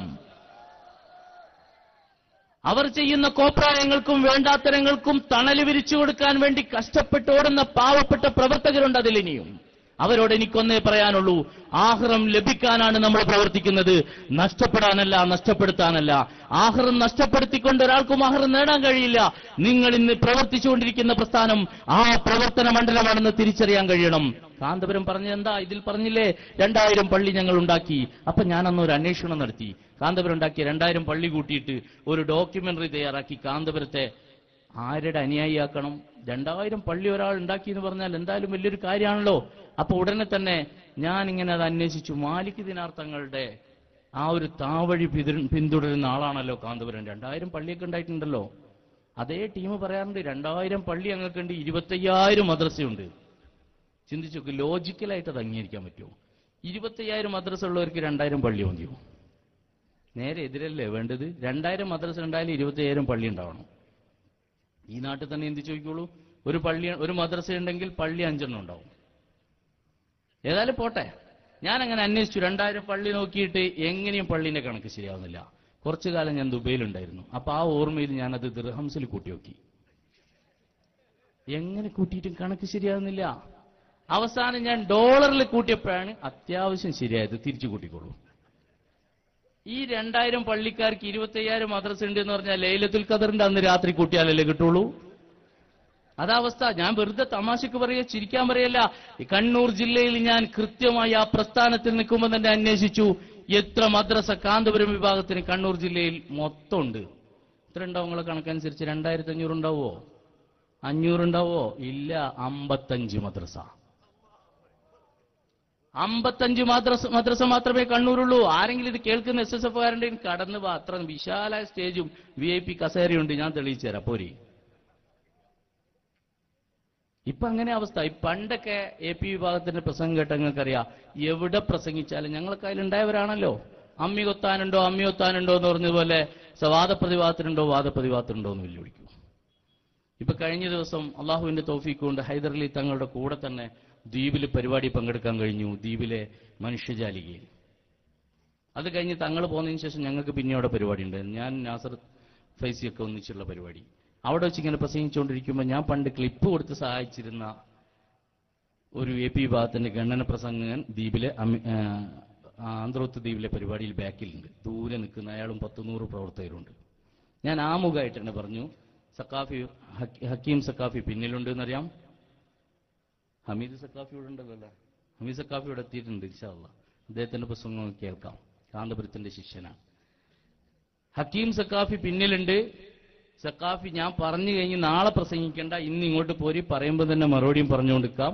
ഞാൻ 10 മിനിറ്റ് പറയുമ്പോൾ നിങ്ങൾക്കും 10 മിനിറ്റ് പറയാമെന്ന് പറഞ്ഞ് വെല്ലുവിളിച്ചു. ഇനി അല്ലെങ്കിൽ നിങ്ങൾക്ക് വരാൻ മടിയുണ്ടെങ്കിൽ നിങ്ങളൊരു കത്ത് എഴുതി അറിയിച്ചാൽ മതി. സംവാദത്തിന് തയ്യാറുണ്ട്, വ്യവസ്ഥ തയ്യാറാക്കാം, നമുക്ക് വ്യവസ്ഥ തയ്യാറാക്കാം. അപ്പോൾ ഒരു വെള്ള പേപ്പറിൽ എഴുതി കൊടുത്തു. ലെറ്റർ പേരിൽ വേണമെന്ന് ഞാൻ പറഞ്ഞു. നാളെ ഞങ്ങൾ നിങ്ങളുടെ വെല്ലുവിളിക്ക് മറുപടി പ്രസംഗം നടത്തുന്നുണ്ട്. നാളത്തെ പരിപാടി നിങ്ങൾ കേൾക്കുകയാണെങ്കിൽ മറ്റന്നാൾ വ്യവസ്ഥ നടത്താം. പിറ്റേന്ന് രാവിലെ ഞാൻ പോരുമെന്ന് ഉറപ്പുള്ളതുകൊണ്ടാണ് ഈ പറഞ്ഞത്. പിറ്റേന്ന് രാവിലത്തെ കപ്പലിൽ ഞാൻ പോരേണ്ടതാണ്, അതയാൾക്കറിയാം. പക്ഷെ ഞാനും അയാൾ സ്കൂളിൽ നിന്നല്ലേ പഠിച്ചത്. ഞാൻ പറഞ്ഞു റെഡി, എൻ്റെ യാത്രയെ മാറ്റിവെച്ചു. എനിക്ക് 6 മാസത്തേക്കുള്ള പെർമിഷൻ ഉണ്ട് ഇവിടെ. പിന്നെ നാട്ടിലുള്ള SKSFന്റെ പ്രവർത്തകരെ പരിപാടിയിലാണ് പങ്കെടുക്കേണ്ടത്. ഞാൻ വിളിച്ചു പറഞ്ഞു വേറെ ആളായിക്കോളാം. പണ്ടൊക്കെ അല്ലേ ഒരു ഇസ്മായിൽ സക്കാഫിയും ഹസൻ സക്കാഫിയും ഒക്കെ ഉണ്ടായിരുന്നത്. ഇപ്പൊ ഇഷ്ടംപോലെ ആളുണ്ട്. വന്നവരെന്നെ വേണമെന്നല്ലേ നിങ്ങൾ പറയാ. ഇന്നലെ വൈകുന്നേരം ഇവിടുന്ന് വിളിച്ചു പറഞ്ഞു ഒരു സക്കാഫി വേണമെന്ന് പറഞ്ഞു. ഞാൻ ഉടനെ ഹമീദ് സക്കാഫിനെ വിളിച്ചു പറഞ്ഞു, ഉസ്താദെ പോവല്ലേ നമുക്ക്? ഓ റെഡി. ഷെയ്ഖുനക്കെതിരെ പറയാനാണെങ്കിൽ സമൂഹത്തോടത് പറയണം. അദ്ദേഹം തുറന്നു പറയല്ല കാര്യങ്ങൾ, ഞാൻ ചുരുക്കുകയാണ്. അപ്പൊ ഞാൻ പറഞ്ഞു നാളത്തെ പരിപാടി കേൾക്കാനും ഞാൻ തയ്യാറാണ്, മറ്റൊന്ന് വ്യവസ്ഥക്കും തയ്യാറാണ്. പക്ഷെ ഒരു ഡിമാൻഡ് ഉണ്ട്. നിങ്ങളുടെ ഡിമാൻഡ് ഞാൻ അംഗീകരിച്ച സ്ഥിതിയിൽ നിങ്ങൾ എന്റെ ഡിമാൻഡ് കൂടി അംഗീകരിക്കണം. നാളത്തെ പരിപാടി ഞാൻ കേട്ടുകൊണ്ടേയിരിക്കുമ്പോൾ എനിക്ക് ചോദ്യം ചോദിക്കാൻ അവസരം തരണം. പരസ്യമായിട്ട് നിങ്ങൾ സംരക്ഷണം ഒന്നും തരണ്ട, ഈ ഇരിക്കുന്ന SKSF എനിക്ക് സംരക്ഷണം തന്നോളൂ. അല്ല, നിങ്ങൾ എത്രത്തോളം ഉണ്ടെന്ന് എനിക്ക് നന്നായിട്ട് അറിയാം. എവിടുന്ന് എന്ത് കിട്ടിയാലും തിരിച്ചെവിടെ കൊടുക്കണം എന്ന് എനിക്കറിയാം. അതുകൊണ്ട് ആ പ്രശ്നം എനിക്കില്ല. അപ്പോ ഞാൻ പറഞ്ഞു ഇനി ലെറ്റർ പേഡിലൊന്നും ഇതിന് മറുപടി വേണ്ട, ഇപ്പൊ എഴുതി അതേ ഒപ്പിട്ടിട്ട് ആ ആളുകളുടെ ഒപ്പോടെ തന്നെ ഒരു കത്ത് ഇങ്ങോട്ട് വന്നാൽ മതി. പിന്നെ നാളെ പറഞ്ഞിട്ട് കാര്യമില്ല, ഇന്ന് പറയണം ഇവിടുന്ന് ഇറങ്ങുന്നതിന് മുമ്പ്. ഇതുവരെ അങ്ങനെ ഒരു മറുപടി വന്നിട്ടില്ല. ഈ വിധത്തിലാണ് ഈ വിഭാഗത്തിന്റെ ഇപ്പോഴത്തെ അവസ്ഥ. മറുപടി പറയാൻ തന്നെ കഴിയുന്നില്ല. അങ്ങനെ കാന്തപുരം കുടുങ്ങാണ്. എന്നിട്ട് കാന്തപുരത്തോട് പത്രക്കാരനും സംശയമായി. പത്രക്കാരൻ ചോദിച്ചു, അല്ല ഉസ്താദെ, പിരിവുമില്ല, ഒന്നുമില്ല, നിങ്ങൾ പറയുന്നത് എന്താ പറ്റിയത്? നമ്മൾ കണ്ട ബോർഡൊക്കെ സ്വപ്നമായിരിക്കുമോ എന്ന് പത്രക്കാരന് സംശയം വന്നപ്പോൾ വീണ്ടും പത്രക്കാരന്റെ ചോദ്യം, തിരികേശപ്പള്ളി എന്നൊരാശയം ഇല്ലെന്നാണോ? ആരും ചോദിക്കൂലേ ഈ ചോദ്യം? അപ്പൊ കാന്തപുരത്തിന് മറുപടി കേട്ടോളൂ, കാത് കൂർപ്പിച്ച് കേട്ടോ SSF-കാരാ. നീ കണ്ണു പൂട്ടിയിട്ടുണ്ടാവും എനിക്കറിയാം, കാരണം എന്നെ നോക്കാനുള്ള മനസ്സിപ്പോ ഉണ്ടാവില്ല. അപ്പോ കാത് ഏതായാലും കൂർപ്പിച്ച് കേട്ടോളൂ. അങ്ങനെ ഒരു പള്ളിയില്ല. ആരാ പറഞ്ഞത്? കാന്തപുരേ. പള്ളികൾ പലതും ഉണ്ടാവും, അതിലേതെങ്കിലും ഒന്നിൽ തിരികേശം സൂക്ഷിച്ചു എന്ന് വരാം. ഈ സാധനത്തിൽ കാന്തപുരം പറഞ്ഞതാ. ഇനി എന്ത് പറയാനുണ്ട്? നിങ്ങളൊന്ന് ചിന്തിച്ചു നോക്കൂ. നിങ്ങളെ മഹല്ലിലെ ഖത്തീബ് 3 കളവെങ്കിലും പരസ്യ സ്റ്റേജിൽ നിന്ന് വിളിച്ചു പറഞ്ഞ നിങ്ങൾ എന്താ ചെയ്യാളെ? അല്ലെങ്കിൽ കമ്മിറ്റി പ്രസിഡന്റോ മഹല്ല് ഖത്തീബോ നിങ്ങൾ നല്ല ഡിക്കി കൂടുതലുള്ള ഒരു വണ്ടി വിളിച്ചു വരും. എന്നിട്ട് ഉസ്താദിന്റെ എല്ലാ ലഗേജും എടുത്ത് അതിൽ വെക്കും. ഉസ്താദിനോട് പറയും, ഉസ്താദെ നിങ്ങൾ ഞങ്ങളുടെ നാട്ടിലേക്ക് യാത്ര അയക്കാണ്. എന്റെ SSF-കാർ ഏറ്റവും ചുരുങ്ങിയത് കാന്തപുരത്ത് നിങ്ങൾക്ക് യാത്ര അയച്ചൂടെ? സംഘടനയിൽ നിന്ന് പുറത്തേക്ക് വനവാസത്തിന് പോട്ടെ. ഞാനിപ്പോ ഭയപ്പെടുന്നുണ്ട്. കാരണം ഒരു കാലഘട്ടത്തിൽ, ഇന്ത്യ ചരിത്രം വായിക്കുന്നവർക്കറിയാം, ഒരു കാലഘട്ടത്തിൽ വിശുദ്ധനായിരുന്ന ഔറംഗസീബ് രാജാവ് തന്റെ പിതാവ് നാട് കട്ടുമുടിച്ച് നാട്ടിന് അപരാധങ്ങളും അപവാദങ്ങളും വരുത്തി വിശ്വാസികൾക്കും അല്ലാത്ത പ്രജകൾക്കും അബദ്ധം വരുത്തുന്നു എന്ന് കണ്ടപ്പോ തന്റെ പ്രിയ പിതാവിനെ പിടിച്ച് വീട്ടുതടങ്കലിലാക്കി നല്ല ഭക്ഷണവും ചോറും എല്ലാം വേണ്ടതെല്ലാം കൊടുത്ത് റൂമിലിട്ട് പൂട്ടിയൊരു സംഭവമുണ്ട്. അതുപോലെ നാളെ അബ്ദുൽ ഹക്കീം അസ്ഹരി കാന്തപുരം AP അബൂബക്കർ മുസ്ലിയാരെ പിടിച്ച് അങ്ങനെ അടക്കുമെന്നാണ് ഞാൻ ഭയപ്പെടുന്നത്. ആ നല്ല നാളെയാണ് ഞാൻ സ്വപ്നം കാണുന്നത്. തീർച്ചയായും ചിന്തിച്ചു നോക്കൂ പ്രിയപ്പെട്ട സുഹൃത്തുക്കളെ. ഈ വിധത്തിലാണ് നാട്ടിന്റെ അവസ്ഥ. ഇപ്പൊ ഇനി ചട്ടി വെക്കാൻ വേണ്ടി അടുക്കള ഉണ്ടാക്കാൻ പിരിവ് തുടങ്ങൂലേ? എന്താ ഇതിന്റെ അർത്ഥം? പക്ഷെ ഒരു കാര്യം മറക്കണ്ട, ഞങ്ങൾ പിടിച്ചത് മുടിയില്ല, കഴുത്തനക്കാൻ വിടൂല നിങ്ങളെ. സനത് കൊണ്ടുവന്നേ നിങ്ങളെ ഞങ്ങൾ അടങ്ങൂ. സനത് നിങ്ങൾ കൊണ്ടുവന്നേ അടങ്ങൂ. ഒരു കാലഘട്ടത്തിൽ പേരോട് അബ്ദുറഹ്മാൻ സഖാഫി അടക്കം പലരും പറഞ്ഞതെന്താ? അടിരേഖ അബൂദാബിയിലാണെന്ന് പറഞ്ഞത്. ഞാൻ ചോദിക്കട്ടെ, അബൂദാബിയിലാണ് അടിരേഖയെങ്കിൽ ഹസ്രജ് അബൂദാബിയിൽ നിന്ന് ചട്ടിയായിട്ട് വരുമ്പോ ആ അടിരേഖ എടുത്ത് ഈ ചട്ടിയിൽ വെച്ച് ഇങ്ങോട്ട് കൊണ്ടുവന്നിരുന്നെങ്കിൽ രണ്ടും തബറുക്ക് ആവുമായിരുന്നില്ലേ? എന്തേ കൊണ്ടുവന്നില്ല? നല്ല സുഖമുണ്ടായിരുന്നു. അതൊന്ന് കൊണ്ടുവന്ന് ആ ചട്ടിയിൽ ഒരു അടിരേഖയിട്ട് ഇവിടെയുള്ള മുടിയിട്ട് അല്പം ഈസ്റ്റേൺ കറി പൗഡറും കൂടി ഇട്ടാൽ നല്ലൊരു കറി റെഡി.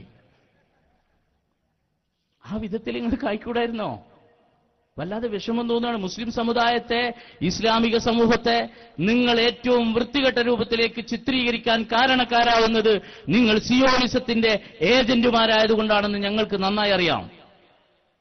മർക്കസിൽ ഒരു സന്ദർശനം നടത്തി അമേരിക്കൻ ചാരൻ സിറാജ് ദിനപത്ര ന്യൂസ് ചെറിയൊരു പെട്ടിക്കോളത്തിൽ ഒതുക്കി. പക്ഷേ മനോരമ ലക്ഷ്യം നേടി. മനോരമ നല്ല ന്യൂസ് കൊടുത്തു. മാത്യു ബേ എന്ന പേരുള്ള ഒരു വ്യക്തി സിറാജ് മർക്കസ് സന്ദർശിച്ചു. 4-5 മാസം മുമ്പാണ്. അമേരിക്കൻ സ്വദേശി, അമേരിക്കക്കാരനാണ്. വന്നതെന്താ? ഇന്തോ അമേരിക്കൻ ബന്ധം ശക്തിപ്പെടുത്താം. മർക്കസ് എന്താ ഇന്ത്യന്റെ തലസ്ഥാനാണോ? ഇന്ത്യയുടെ പ്രധാനമന്ത്രിയാണ് അവിടെ ഉള്ളത്. ഈ ബന്ധങ്ങളിലൂടെയും അതുപോലെ ഈ അടുത്ത് നരേന്ദ്രമോദിയെ ഇന്ത്യയുടെ പ്രധാനമന്ത്രിയാക്കാൻ പ്രവർത്തിക്കുന്ന ശക്തി ആരാണെന്ന് ചോദിച്ചാൽ വെബ്സൈറ്റുകളിലൂടെ പ്രത്യേകം തന്നെ നമുക്ക് കാണാൻ സാധിക്കുന്ന അന്വേഷണ ഉദ്യോഗസ്ഥന്മാരും അന്വേഷണാത്മക പത്രപ്രവർത്തനം നടത്തുന്നവരും പുറത്തോട്ട് രഹസ്യങ്ങളെ മുന്നിൽ വെച്ച് പരിശോധിച്ചാൽ നമുക്ക് കാണാൻ കഴിയും സിയോണിസത്തിന്റെ, ഇസ്രയേലിന്റെ കോർപ്പറേറ്റ് ശക്തികളാണ് ഇന്ന് മോഡിയെ പ്രധാനമന്ത്രിയാക്കാൻ വേണ്ടി പ്രവർത്തിക്കുന്നത്. ആ മോഡി 5 കോടി കൊടുത്തപ്പോ അത് വാങ്ങിവെച്ച് മർക്കസിന്റെ പ്രവർത്തനങ്ങൾ എന്ന് പറഞ്ഞ് അത് വാങ്ങിവെക്കുകയും കാന്തപുരത്തിന്റെ ശ്രീമന്തപുത്രൻ AP അബ്ദുൽ ഹക്കീം അസ്ഹരിയെ അഡ്വാനിയുടെയും അതുപോലെ മോഡിയോടൊപ്പം ഒന്നിച്ച് ഒരു സൽക്കാരത്തിൽ പങ്കെടുപ്പിക്കുകയും ചെയ്ത കാന്തപുരത്തിന് സിയോണിസ്റ്റ് ബന്ധമുണ്ടെന്ന് തെളിയിക്കുന്നതാണ് ഇപ്പോൾ കൊണ്ടുവന്ന പുതിയ ചട്ടി അല്ലെങ്കിൽ പാത്രം. പാനപാത്രം എന്ന് പറയാൻ ഞാനില്ല. ചട്ടി, പ്ലേറ്റ് എന്ന് പോലും ഇംഗ്ലീഷ് പറയാൻ പറ്റില്ല. ചീനച്ചട്ടി മേഡ് ഇൻ ചൈന ആയിക്കോട്ടെ. ഇത് കൊണ്ടുവന്ന് സമുദായത്തിന്റെ മുന്നിൽ നിന്ന് ഈ സനദ് വിവാദത്തിൽ നിന്ന് രക്ഷപ്പെടാനുള്ള പദ്ധതിയാണ്. ഈ ഹസ്രജി അന്നെന്താ പറഞ്ഞത്? ഒരാഴ്ച കൊണ്ട് ഞാൻ അടുത്ത് തന്നെ പ്രസിദ്ധീകരിക്കാൻ പ്രസ്സിൽ കയറ്റിയൊരു പുസ്തകമുണ്ട്, അതിൽ സനദുണ്ടെന്നാണ് അന്ന് ഹസ്രജി പറഞ്ഞത്. എവിടെ പോയി സനദ്? എന്താ അബുദാബിയിൽ ഒരാഴ്ചക്ക് 2 കൊല്ലത്തിന്റെ ദൂരമുണ്ടോ? 2 കൊല്ലായി പറഞ്ഞിട്ട്. പിന്നെ ഒരു സനദ് ഇവിടെ കൊണ്ടുവന്ന സനദുണ്ട്, അത് ബഹുമാനപ്പെട്ട എന്റെ നേതാവിന്റെ ബോംബെയിലെ ജാലിയവാല. അയാൾ 60 ദിവസം നേരിട്ട് കണ്ട ആളാ ഞാൻ. ഈ എയർപോർട്ടിൽ നിന്നാണ് അയാൾ കയറിപ്പോയത്, മംഗലാപുരം എയർപോർട്ടിൽ നിന്ന്. കേരളത്തിൽ അയാൾ വന്നിട്ടുണ്ട്. ഞാൻ നേരത്തെ ഹമീദ് ഫൈസിക്ക് അയാൾ താമസിച്ച ഫ്ലാറ്റ് കാണിച്ചു കൊടുത്തു. ഞാൻ കൂടെ ഉണ്ട്, അതെനിക്കറിയാമല്ലോ, അയാളുടെ ജീവിതം എനിക്കറിയാം. 3 ദിവസം പൂർണ്ണമായും കേരളത്തിലും കർണാടകയിലുമായി സിയാറത്തിനെന്ന് പറഞ്ഞ് അദ്ദേഹം കറങ്ങിയിട്ടുണ്ടായിരുന്നു. ആ 3 ദിവസത്തിൽ പലരും പറയാറുണ്ട് അദ്ദേഹം നിസ്കരിക്കാറില്ല. എനിക്ക് അത് ഞാൻ സമ്മതിച്ചു കൊടുക്കില്ല. ഒരിക്കലും നിസ്കരിച്ചിട്ടില്ല എന്നാണ് ജിഷാനും ഹമീദ് ഫൈസിയൊക്കെ ആരോപിക്കുന്നത്. ഞാൻ കണ്ടിട്ടുണ്ട് മാലിക് ദിനാർ പള്ളിയിൽ വെച്ച് അദ്ദേഹം നിസ്കരിക്കുന്നത് 3 ദിവസത്തിൽ ഒരിക്കൽ. ആ വിധത്തിൽ 60 ദിവസം അദ്ദേഹത്തോടൊപ്പം ഉണ്ടായ ആളാണ് ഞാൻ. 2 ദിവസം ഹമീദ് ഫൈസി പോയപ്പോഴുള്ള പുലിവാല ഇപ്പം കണ്ടുകൊണ്ടിരിക്കുന്നത്. 60 ദിവസം പോയ ഞാൻ എന്റെ എപ്പിസോഡ് ഒന്ന് തുറന്നു വെച്ചാൽ ചാനലുകാർക്കറിയാം, ഒരു എപ്പിസോഡ് അരമണിക്കൂറാ. 26 കൊല്ലത്തെ പ്രവർത്തനത്തിൽ ഒരു എപ്പിസോഡ് മാത്രം ഞാൻ തുറന്നാൽ മതി, നിങ്ങൾക്ക് ഈ ദുന്യാവിൽ നിന്ന് ഓടി ഒളിക്കാൻ സ്ഥലം മതിയാവില്ല. അത്രമേൽ അബദ്ധാണ് നിങ്ങളെ പ്രവർത്തനങ്ങൾ എന്നാണ് പറഞ്ഞ് ഞാൻ കൊണ്ടുവരുന്നത്. മിനിയാന്ന് നമ്മൾ പങ്കെടുത്തൊരു പരിപാടി കഴിഞ്ഞു വരുമ്പോൾ SSFന്റെ പ്രവർത്തകൻ കാക്കടവെന്ന് നേരെ മുന്നിൽ വന്നിട്ട് പറഞ്ഞു, സെക്രട്ടറിയാ ഞാൻ രാജിവെച്ചു രാമന്തളി, പണ്ടേ ഞാൻ ഇത് കേൾക്കാൻ തുടങ്ങിയിട്ട് ഞാനിങ്ങനെ നിങ്ങളെ നേരിൽ കാണാൻ നിന്നതാണ്, ഞാൻ ഏതായാലും രാജിവെച്ചു. ഇങ്ങനെ രാജിയുടെ പ്രളയാണ്, രാജിപ്രളയാണ് ഇപ്പോ. ഇതിന് മുഖം കെടലിൽ നിന്നല്ലാതെ വേറെന്ത് പറയാനാ? മുഖം തന്നെ ഇല്ലാതായിട്ടുണ്ട് ഇപ്പോ. മുഖം കെട്ട് കണ്ണിയത്ത് ഉസ്താദ് 3 പ്രാവശ്യം പ്രാർത്ഥിച്ചിട്ടുണ്ട്. കോഴിക്കോട് നിന്നും മലപ്പുറത്തുനിന്നും എറണാകുളത്തുനിന്നും 3 സ്ഥലത്തുനിന്ന് പ്രാർത്ഥിച്ചപ്പോ അവസാനം ഘട്ടം ഘട്ടായി മുഖം കെട്ട് അവസാനം മുഖം തന്നെ ഇല്ലാതായിരിക്കുന്നു. മുഖമുണ്ടോ നിങ്ങൾക്ക്? ഉണ്ടോ? ഇല്ല എന്ന് തെളിയിക്കുന്ന രേഖകൾ ഒരുപാടുണ്ട്. ഈ വിധത്തിലേക്ക് ജനങ്ങൾക്കിടയിൽ നിങ്ങൾ അപഹാസ്യരായിട്ടുണ്ട്. ഇതൊക്കെ പറയുമ്പോൾ SSFകാർ പറയും ഞങ്ങൾ വലിയ ഇസ്ലാമിക പ്രസ്ഥാനത്തിന്റെ ആളുകളാണ്, ഞങ്ങൾ കൊണ്ടുവന്ന പ്രവർത്തനങ്ങളും ഞങ്ങൾ നടത്തുന്ന പ്രവർത്തനങ്ങളും ഈ സമുദായത്തിന് ഉപകാരപ്പെടുന്ന ഒരുപാട് നന്മകളാണ് ഞങ്ങൾ ഇവിടെ ചെയ്തു കൂട്ടുന്നത് എന്ന് SSFകാർ പറയാൻ സാധ്യതയുണ്ട്. അതുകൊണ്ട് നിങ്ങളുടെ മക്കളെ ഞങ്ങൾ കൂടെ അയച്ചു തരൂ എന്ന് പറയും. എന്റെ പ്രിയപ്പെട്ട രക്ഷിതാക്കൾ, സഹോദരിമാർ, ഇത് കേൾക്കുന്നുണ്ടാവുമല്ലോ. നിങ്ങൾ നിങ്ങളുടെ മക്കൾ ഒരു കാരണവശാലും ഈ പ്രസ്ഥാനങ്ങളിൽ അയച്ചു പോരുത്. അങ്ങനെ അയച്ചാൽ ഞാൻ അനുഭവിച്ചതുപോലെ, എന്റെ 26 കൊല്ലത്തെ ജീവിതത്തിൽ ഞാൻ അനുഭവിച്ചതുപോലെയുള്ള ദുരന്തം നിങ്ങളുടെ മക്കളും അനുഭവിക്കും. ഒരിക്കലും അതുണ്ടാകരുത് സഹോദരന്മാരെ. അവരുടെ പ്രസ്ഥാനത്തിന് അവർ പല വേഷഭൂഷാദികൾ കാണിച്ചുകൊണ്ടും മറ്റും തെറ്റിദ്ധരിപ്പിക്കും. ഞങ്ങളെ പ്രസ്ഥാനം നല്ലതാന്ന് പറയും, ഇസ്ലാമിന്റെ കാതലാണ് ഞങ്ങളെന്ന് പറയും. ഇത് ഇസ്ലാമിക പ്രസ്ഥാനമല്ലേ അല്ല എന്ന് ഞാൻ തുറന്നു പറയുന്നു. നിങ്ങൾക്കൊരു പക്ഷേ സംശയം ഉണ്ടാവും, ഈ മുടി വ്യാജാണോ? ഞാൻ അതിൽ വിശ്വസിക്കുന്നില്ല. മുടി വ്യാജാണോ എന്നുള്ള ചർച്ച ഞാൻ വിശ്വസിക്കുന്നില്ല. എന്റെ ആശയം മുടി എന്ന് മാത്രമല്ല, ആ പ്രസ്ഥാനം മുഴുവൻ വ്യാജമാണെന്ന് വിശ്വസിക്കുന്ന ആളാണ് ഞാൻ. മുടിയും മോടിയും പൊടിയും കലക്കിക്കൊണ്ട് ഈ സമുദായത്തെ നശിപ്പിക്കാൻ ഏതോ സമുദായ ശത്രുക്കളുടെ കയ്യിൽ നിന്ന് അച്ചാരം വാങ്ങിയവരാണിവർ. ഞാൻ ഓർത്തുപോകുകയാണ്. ഇസ്ലാമിക സമൂഹത്തെ തകർക്കാൻ ഓറിയന്റലിസം ഒരു കാലഘട്ടത്തിൽ പ്രവർത്തിച്ചു. അവർക്കൊപ്പം ബ്രിട്ടീഷുകാരുടെ സന്തതികളായ ചാരന്മാരും പ്രവർത്തിച്ചു. എന്നിട്ട് ഹംഫർ എന്നു പേരുള്ള ഒരു വ്യക്തിയെ ഇസ്ലാമിക രാഷ്ട്രങ്ങളിലേക്ക് പറഞ്ഞയച്ചു. ഞാൻ ചുരുക്കുകയാണ്, അതിനെ നീട്ടി പറയുന്നില്ല. ആ ചാരനായ ഹംഫർ പ്രവർത്തന രംഗത്തിറങ്ങിയപ്പോ ഹംഫർ കാണിച്ചൊരു പ്രവർത്തനമുണ്ടായിരുന്നു. അയാൾ ഒരു സ്വപ്നം കണ്ടു. അയാൾ മുഹമ്മദ് എന്നുള്ള പേരിൽ മുസ്ലിം പ്രദേശങ്ങളിൽ പ്രവർത്തിച്ചിട്ട് വഹാബിസം, മുജാഹിദ് പ്രസ്ഥാനം ഉണ്ടാക്കാൻ ഇബ്നു അബ്ദുൽ വഹാബിനെ പ്രേരിപ്പിച്ച ആളാണ് ഹംഫർ. ഇസ്ലാമിന്റെ ശത്രുക്കളുടെ സ്വഭാവം അങ്ങനെയാണ്. അങ്ങനെ ഹംഫർ പ്രവർത്തിച്ചു. ഹംഫറിന്റെ പ്രവർത്തന ഫലമായിട്ട് ഈ വഹാബിസ് ഉണ്ടാക്കാൻ സാധിച്ചു. എങ്ങനെ ഉണ്ടാക്കിയത്? ഇബ്നു അബ്ദുൽ വഹാബിന്റെ കൂടി നടന്നിട്ട് അവസാനം ഒരു ദിവസം രാവിലെ വന്ന് ഹംഫർ ഇബ്നു അബ്ദുൽ വഹാബിനോട് പറഞ്ഞു, ഇന്നലെ ഞാനൊരു സ്വപ്നം കണ്ടിരുന്നു. ആര് പറഞ്ഞതുപോലെ? പകരാസിനി പറഞ്ഞ പോലെ. പകരാസിനി എന്താ പറഞ്ഞ്? ഇന്നലെ ഞാനൊരു സ്വപ്നം കണ്ടു. എന്താ സ്വപ്നത്തിലുള്ളത്? ഒരു മജ്ലിസിൽ റസൂലുള്ളാഹി സ്വല്ലല്ലാഹു അലൈഹി വസല്ലം തങ്ങൾ ഇരിക്കുന്നു. ഹബീബിന്റെ കൂട്ടുകാരും ഏറ്റവും ഇഷ്ടജനങ്ങളുമായ സ്വഹാബത്ത് സിദ്ദീഖ് റളിയല്ലാഹു അൻഹു മുതൽ അങ്ങനെ എല്ലാവരും അവിടെ ഇരിക്കുന്നുണ്ട്. ആരാ പറഞ്ഞത്? ഇത് പകര. ആ ഇരിക്കുന്ന സദസ്സിൽ ആരുണ്ട്? ഉമർ റളിയല്ലാഹു അൻഹു ഉണ്ട്, മറ്റുള്ള സ്വഹാബികളുണ്ട്. പറഞ്ഞതാരാ? ഹംഫർ. ഒരേ കഥ രണ്ടുപേരും പറയുന്നു. ഒന്ന് സമീകരിച്ചു നോക്കൂ രണ്ടിനെയും. എന്നിട്ട് ഹംഫർ പറയുകയാണ്, പെട്ടെന്ന് ആ സദസ്സിലേക്ക് ഇബ്നു അബ്ദുൽ വഹാബ് കടന്നു വന്നു. പകര പറയുന്നത് ഓർത്തു നോക്കൂ. റസൂലുള്ളാഹി സ്വല്ലല്ലാഹു അലൈഹി വസല്ലം തങ്ങളുടെ സദസ്സിലേക്ക് നമ്മുടെ കാലഘട്ടത്തിന്റെ ഇതിഹാസം ഖമറുൽ ഉലമാ, സുൽത്താനുൽ ഉലമാ, കാന്തപുരം എ പി അബൂബക്കർ മുസ്ലിയാർ കടന്നു വന്നു. എന്താ ഹംഫർ പറഞ്ഞത്? റസൂലുള്ളാഹി സ്വല്ലല്ലാഹു അലൈഹി വസല്ലം തങ്ങളുടെ സദസ്സിലേക്ക് ഇബ്നു അബ്ദുൽ വഹാബ് കടന്നു വന്നപ്പോ ഹബീബ് സ്വല്ലല്ലാഹു അലൈഹി വസല്ലം തങ്ങൾ എഴുന്നേറ്റു നിന്നു. എന്താ പകര പറഞ്ഞത്? ഹബീബ് സല്ലല്ലാഹു അലൈഹി വസല്ലം തങ്ങളുടെ മജ്ലിസിലേക്ക് കാന്തപുരം കടന്നു വന്നപ്പോ ഹബീബ് അതാ എഴുന്നേറ്റ് നിൽക്കുന്നു.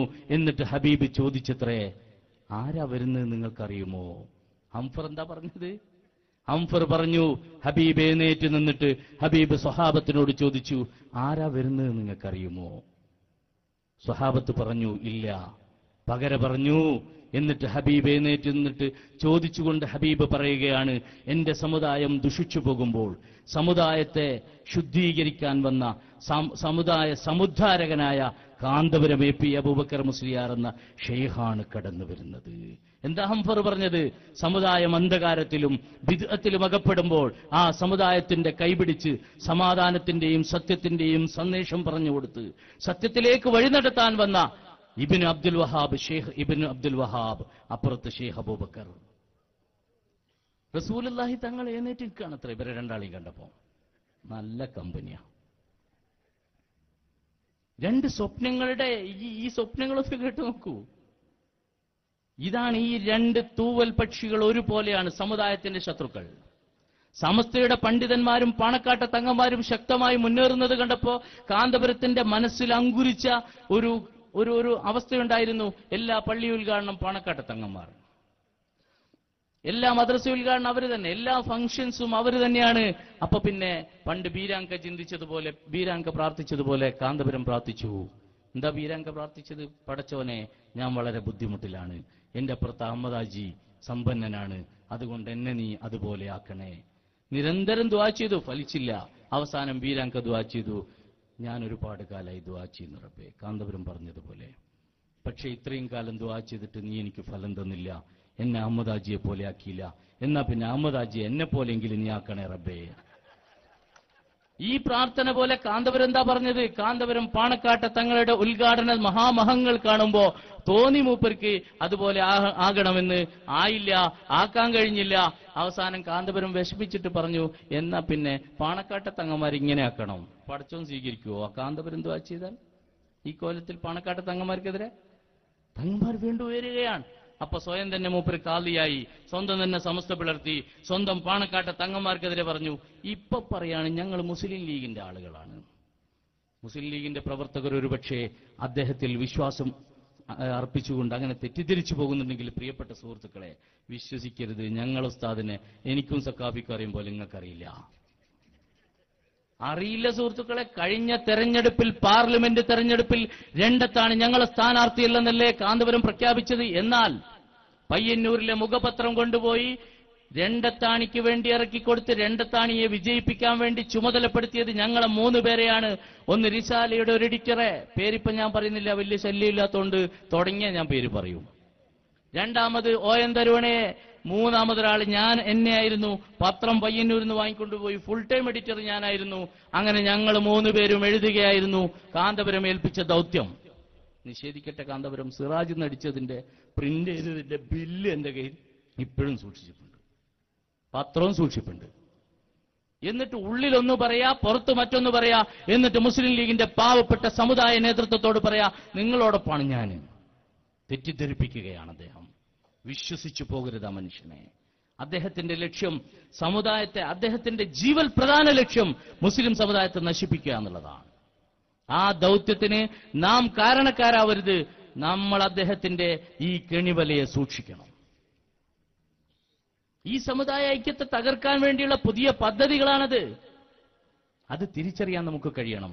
കാന്തപുരം കൊണ്ടുവന്ന ഈ മുടിയുടെ അവസാന നാടകം ആടിത്തീർത്തത് ബോംബെയിലെ ജാലിയവാലയായിരുന്നല്ലോ. ജാലിയവാല ഇതൊക്കെ പറഞ്ഞ് മുടി അദ്ദേഹത്തിൽ നിന്ന് കൊണ്ടുവന്നു. ഞാൻ ചുരുക്കി നിർത്തുകയാണ്, ഞാൻ പോകേണ്ട സമയമായി. തങ്ങളുടെയൊക്കെ കൂടെ പോകാനുള്ളതാണ് എനിക്ക്.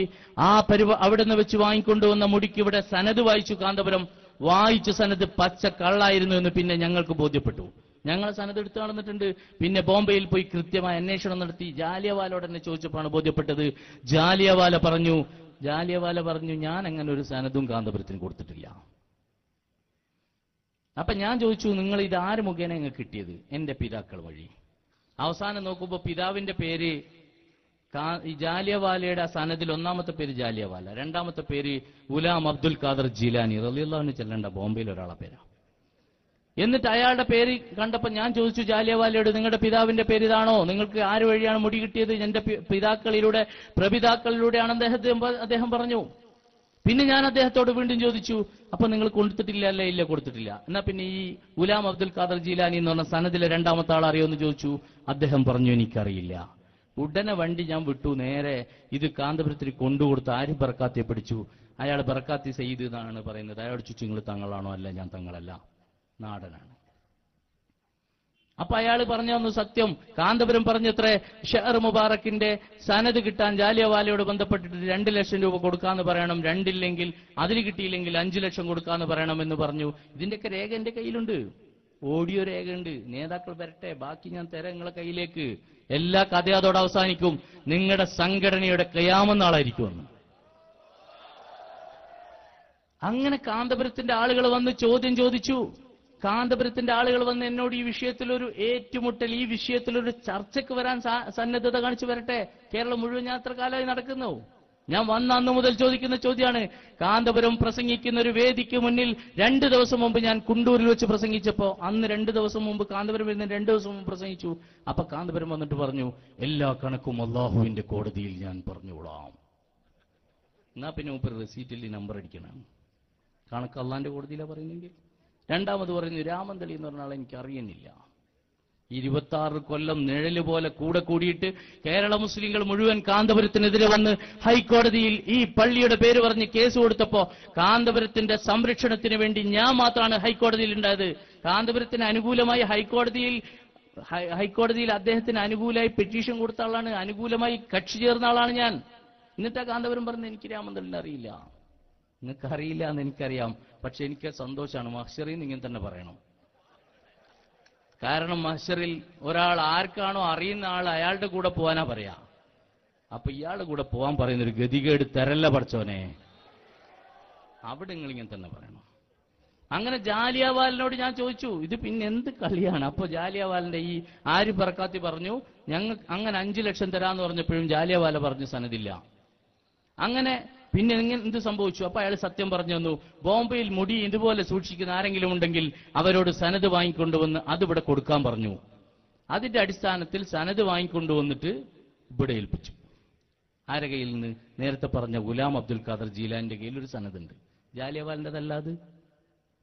അതാണ് കാന്തപുരയോട് വായിച്ചത്. ഞാൻ നേരെ വിട്ടു. ഗുലാം അബ്ദുൽ ഖാദറിന്റെ അടുത്ത് പോയിട്ട് ചോദിച്ചു, ഈ സനദിന്റെ കോപ്പി കാണിച്ചു കൊടുത്ത്, ഇത് നിങ്ങളെ സനതാണോ? മേലത്തെ പേര് ഇങ്ങനെ മടക്കി പിടിച്ചിട്ട് ചോദിച്ചു, ജാലിയവാലിന്റെ പേര് കാണിക്കാതെ. അയാൾ പറഞ്ഞു ഇതെന്റെ തന്നെയാണ്. അപ്പൊ ഞാൻ നേരെയാക്കിയിട്ട് ചോദിച്ചു, ഇത് ഈ മേലെ കാണുന്ന ജാലിയവാല എന്ന് പറഞ്ഞ ആളെ ഞാൻ ജീവിതത്തിൽ കണ്ടിട്ടില്ല, എനിക്ക് അയാൾ അറിയൂല. ഇങ്ങനെയുണ്ട് കഥ. എങ്ങനെയുണ്ട്? പണ്ടൊരു പോസ്റ്റുമേ കത്ത് കൊണ്ടുപോയില്ലേ? അയാൾ കത്തുമായിട്ട് ഇങ്ങനെ പോയപ്പോൾ ചെറിയൊരു കാർഡ് കണ്ടു. അതിൽ കുറഞ്ഞ വാക്കുകളേ ഉള്ളൂ, ഇവിടെ എനിക്ക് സുഖം തന്നെ, അവിടെ നിങ്ങൾക്കും സുഖമെന്ന് കരുതുന്നു, നിർത്തട്ടെ. അപ്പോ പോസ്റ്റ്മാൻ ഇങ്ങനെ ചിന്തിച്ചു, അയച്ചാക്കും സുഖാണ്, ഇത് വാങ്ങുന്നാക്കും സുഖാണ്, പിന്നെ ഇത് കൊണ്ടുപോകുന്ന എനിക്ക് മാത്രമാണ് രോഗം എന്ന് ചിന്തിച്ച് മൂപ്പരത് കീറിക്കളഞ്ഞു എന്ന് പറഞ്ഞു. അതുപോലെ ജാലിയവാല പറയാണ് എനിക്ക് ഗുലാമിനെ അറിയില്ല, ഗുലാം പറയാണ് ജാലിയവാലിനെ അറിയില്ല, പിന്നെ ഞാൻ മാത്രം പോസ്റ്റ്മാൻ ആവണോ? ഞാൻ രാജിവെച്ചു, ലക്കൽ ഹംദു യാ അല്ലാഹ്, ഞാൻ രാജിവെച്ചു പോന്നു, അത്ര തന്നെ ഉള്ളൂ. അത് രാജിവെക്കല്ലാതെ വേറെ വഴിയില്ലാത്തോണ്ട് രാജിവെച്ചതാണ്. അങ്ങനെ നിങ്ങൾക്ക് മനസ്സിലാവുന്ന കണക്കായത്. ഈ സനത് വായിച്ചല്ലോ. ഈ സനദിൽ എന്താ പറയുന്നത്? ഇന്ന് 70 വയസ്സുള്ള ജാലിയവാല എന്നോട് പറഞ്ഞത് 40 കൊല്ലം മുമ്പാണ് എനിക്ക് ഈ മുടി കിട്ടിയത് എന്നാണ് പറഞ്ഞത്. എന്റെ പിതാക്കളിലൂടെ പ്രപിതാക്കളിലൂടെ കിട്ടിയത് എന്നാണ് പറഞ്ഞത്. 70 വയസ്സ് ഇന്നുള്ള ആൾ 40 കൊല്ലം മുമ്പ്. കണക്ക് ശരിക്കും ശ്രദ്ധിച്ചോളൂ, കാന്തപുരത്തിന്റെ വീക്ക്നെസ് കണക്കാണ് കേട്ടോളൂ. 70 കൊല്ലം മുമ്പ് ഇന്ന് 70 വയസ്സുള്ള ആൾക്ക് 40 കൊല്ലം മുമ്പ്, ഇന്ന് 70 വയസ്സുള്ള ആൾക്ക് 40 കൊല്ലം മുമ്പ് ഇന്ന് 27 വയസ്സുള്ള ഗുലാം അബ്ദുൽ ഖാദർ ജീലാനി മുടി കൊടുത്തു. എത്ര മനസ്സിലായ? നിലത്ത് എഴുതിയിട്ട് കണക്ക് നോക്കി. 27 വയസ്സ് ഇന്നുള്ള ആളോടാണ് 40 കൊല്ലം മുമ്പ് ഇയാൾ മുടി വാങ്ങിയത്. തെളിവുകൾ എന്റെ കയ്യിലുണ്ട്. നിങ്ങൾ പറഞ്ഞ രേഖയുടെ ഇത് അല്ല എന്ന് പറയാൻ തെളിയിക്കാൻ പറ്റുന്ന ഒരാൾ നിങ്ങളുടെ കൂട്ടത്തിലുണ്ടോ? പിന്നെ ആ പ്രസ്ഥാനത്തിന്റെ കാര്യമല്ലേ, അതിന്റെ കാര്യം പറഞ്ഞിട്ട് കാര്യമില്ല. ഒരു നയവുമില്ല, നിലപാടുമില്ല. അതിൻ്റെ ഉള്ളിലുള്ള ഓരോരുത്തർക്കും ഓരോ അഭിപ്രായമാണ്. പേരോടൊന്ന് പറയും. ഏതുപോലെ നമ്മളെ ഈ ഇതുണ്ടല്ലോ, വാച്ച് മേക്കറെ കടയിൽ കയറി നമുക്ക് എന്ത് കാണാം? വാച്ച് നന്നാക്കുന്ന ആളെ കടയിൽ കയറിയ 8 മണി കാണാം പേരോട്. 9:15 ഒരേ സമയത്ത് തന്നെയാണ് പൊന്മള. 7:15 AP. 5:10 ഇവിടെയുള്ള നേതാക്കൾ കക്കിഞ്ച. പിന്നെ പൊട്ടി വീണ സൂചി ഉണ്ടാവും നൗഷാദ് ഹസനി. പിന്നെ വളഞ്ഞു നിൽക്കുന്നുണ്ടാവും പത്തപ്പിരിയം. ഈ കോലത്തിലാണ് ഈ വിഭാഗത്തിന്റെ അവസ്ഥ. ഒരു നയവുമില്ല, നിലപാടുമില്ല. പലർക്കും പലതാ പറയാനുള്ളത്. ചട്ടി വന്നപ്പോ കർണാടകയിലുള്ള പ്രവർത്തകരോട് ചോദിക്കുമ്പോൾ അവർ പറയാം ഞങ്ങൾക്കറിയില്ല. കേരളത്തിൽ സാംസ്കാരികത്വവും ബോധമുള്ളവരോട് ചോദിക്കുമ്പോൾ പറയാം ഞങ്ങൾ അപ്പണിക്കില്ല. നേതാക്കളോട് തന്നെ ചോദിക്കുമ്പോൾ അവർ പറയാണ് അത് മുതലാളിന്റെ പണിയാണ്. മൂപ്പരങ്ങനെയാണ് അവർ വിളിക്കാറുള്ളത്. ഈ നിലയിലേക്ക് ആ പ്രസ്ഥാനം ആപതിച്ചിരിക്കുന്നു, അബദ്ധം സംഭവിച്ചിരിക്കുന്നു. ഈ പറയപ്പെട്ട SSFകാർ അവസാനം പറയുന്നത് കൂടി പറഞ്ഞ് ഞാൻ നിർത്തുകയാണ്. അവരോട് നമ്മൾ പോയിട്ട് നിങ്ങളിതൊക്കെ മാറണം എന്ന് പറയാൻ പറയും. ഞങ്ങൾ നല്ലൊരു ഇസ്ലാമിക പ്രസ്ഥാനമാണ്. ഇസ്ലാമേതര പ്രസ്ഥാനങ്ങൾക്ക് പലതുമാവാം. പക്ഷേ സമസ്തയുടെ പേര് പറയുന്നവർക്ക് അത് പറ്റുമോ? ഇത് റിസാലയാണ്, SSFന്റെ മുഖപത്രം. ഈ റിസാലയിൽ കുട്ടികൾക്ക് എഴുതി വളരാനുള്ള ഒരു പങ്ക്തിയുണ്ട്. സർഗവീതി എന്നാണ് അതിൽ പേര്. ഇസ്ലാമികേതര സംഘടനകൾക്ക് ഇത് അംഗീകരിക്കാം, നമുക്കതിലൊന്നും പറയാനില്ല അവരോട്. പക്ഷെ ഇവരുടെ സംഘടന പറയാണ് കവിത എഴുതാൻ വേണ്ടി എന്ത് വേണം? നോവലും വായിക്കണം. SSFകാർ മക്കൾക്ക് പഠിപ്പിച്ചു കൊടുക്കാണ് കഥ വായിക്കണം, അല്ലെങ്കിൽ ജീവചരിത്രം വായിക്കണം, യാത്രാവിവരണങ്ങൾ വായിക്കണം എന്നൊക്കെ പറയാണ്. പ്രശ്നമില്ല. നോവൽ വായിക്കണം, മനോരമ വായിക്കണം. പോയിട്ട് മക്കള് വീട്ടിലിരുന്ന് SSFകാരൻ ഇങ്ങനെ വായിക്കും, പുതിയ മംഗളം അല്ലെങ്കിൽ മനോരമ. അപ്പോ ഉമ്മ തല്ലും. ആരാടാ നോവൽ വായിക്കാൻ പറഞ്ഞേ? ഞാൻ SSFന്റെ പ്രവർത്തകനല്ലേ, എന്റെ റിസാല പറഞ്ഞതല്ലേ, പിന്നെന്താ വായിക്കേണ്ടത്? അങ്ങനെ പറഞ്ഞിട്ട് പറയാണ് നാടകവും വായിക്കണം. SSFന്റെ കുട്ടികൾക്കാണ്. നിങ്ങൾ ചിന്തിച്ചു നോക്കൂ, നല്ല കാര്യം തന്നെയാണ്. ഇവിടൊക്കെ ഇപ്പോൾ നമ്മൾ അനൗൺസ്മെന്റ് കേട്ടു. SSFന്റെ ഒരു പരിപാടിന്റെ അവസ്ഥ എന്തായിരിക്കും? ഇത് വായിച്ചു വളർന്ന കുട്ടികൾ SSFന്റെ സ്റ്റേജിൽ പേരോട് പ്രസംഗിച്ചു. പേരോടിന്റെ പ്രസംഗം കഴിഞ്ഞ ഉടനെ തന്നെ കർട്ടൻ താവും. എന്നിട്ട് ബാക്ക്ഗ്രൗണ്ട് അനൗൺസ്മെന്റ്. ചരിത്രപ്രധാനമായ പ്രവർത്തനങ്ങൾ നിർവഹിച്ച് ദൗത്യവുമായി മുന്നേറുന്ന പ്രസ്ഥാനത്തിന്റെ അടുത്ത സെഷൻ ആരംഭിക്കുകയായി. നാടകത്തിന്റെ പേര് മുടിയാട്ട നാടകം. പങ്കെടുക്കുന്നത് ജാലിയവാല, ഹസ്രജി. ഇങ്ങനെ നാളെ SSFകാരനെ അനൗൺസ് ചെയ്ത് പരിപാടി നടത്തൂലേ? റിസാല പറഞ്ഞതുപോലെ. ഈ റിസാല വായിച്ച അങ്ങനെയാണ് ഉണ്ടാവുക. ഇതാണ് ആ പ്രസ്ഥാനം. അതുകൊണ്ട് പ്രിയപ്പെട്ട സുഹൃത്തുക്കളെ, ഒറ്റപ്പെടുന്നതിന് മുമ്പ് രക്ഷപ്പെട്ടുള്ളൂ. അത് മാത്രമേ വഴിയുള്ളൂ. അല്ലാതെ നിങ്ങൾ ഈ പ്രസ്ഥാനത്തിന്റെ ഈ വിഭാഗത്തോടൊപ്പം ചേർന്നാൽ നിങ്ങളുടെ നാട്ടിൽ, നിങ്ങളുടെ കുടുംബത്തിൽ, നിങ്ങളുടെ പള്ളിയിൽ, നിങ്ങളുടെ മഹല്ലിൽ എല്ലാറ്റിലും ഫിത്നയായിരിക്കും. അവിടെ നൽകുന്ന കോച്ചിങ് തന്നെ അതാണ്. ക്യാൻസറിന്റെ വൈറസ് പോലെയാണെന്ന് നമ്മൾ തന്നെ പണ്ട് അതിനകത്ത് തന്നെ പറയാറുണ്ട്. ഒരു AP-കാരൻ ഒരു നാട്ടിലുണ്ടായാൽ അത് ക്യാൻസർ വൈറസ് പോലെ ആയിരിക്കും. ആർക്കും മനസ്സിലാവില്ല. ഉള്ളിലൂടെ തുരഞ്ഞ് അവസാനം എപ്പോഴാ മനസ്സിലാവുക? രോഗം വ്യക്താവുക മഹല്ലിലെ ജനറൽ ബോഡി വരുമ്പോ, അല്ലെങ്കിൽ ഖത്തീബ് പുറത്തു പോയാലാണ് പിന്നെ രോഗം മനസ്സിലാവുക. ഇത് അവിടെ നമുക്ക് പഠിപ്പിക്കുന്ന ക്ലാസ്സാണ്. ഇങ്ങനെയാണ് പ്രവർത്തിക്കേണ്ടത്. അതുകൊണ്ട് എന്റെ പ്രവർത്തകരെ ചിന്തിക്കണം. ഈ കൂടി നിൽക്കുന്ന ആബാലവൃദ്ധം ജനങ്ങളോട് എനിക്ക് സൂചിപ്പിക്കാനുള്ളത്, നമുക്ക് നമ്മുടെ ശക്തി അറിയില്ല. നിങ്ങൾക്ക് നിങ്ങളെ ശക്തി അറിയില്ല എന്നാണ് ഞാൻ പറയുന്നത്. പഴയ ഞാനായിട്ടാണ് പറയുന്നത്, SSFകാരനായിട്ട്. നിങ്ങളുടെ ശക്തി നിങ്ങൾ തിരിച്ചറിയാത്ത കാലത്ത് നിങ്ങൾക്ക് മുകളിൽ കയറി നിന്ന് ഞങ്ങൾ താണ്ഡവ നൃത്തം ആടിയിട്ടുണ്ട്. നിങ്ങളുടെ ശക്തി നിങ്ങൾ തിരിച്ചറിയുന്ന നാൾ എന്നാണോ അന്ന് നിങ്ങൾക്ക് ഈ സമുദായത്തിന് വേണ്ടി ശക്തമായി പ്രവർത്തിക്കാൻ കഴിയും. നിങ്ങളുടെ ശക്തി തിരിച്ചറിയാതെ നിങ്ങൾ ഇനിയും ഉറങ്ങിക്കിടക്കുകയാണെങ്കിൽ നിങ്ങളുടെ പള്ളിയും മദ്രസകളും ഇനിയും കൊണ്ടുപോകാൻ എന്റെ പഴയകാല നേതാവ് ആളെ വിട്ടിരിക്കും.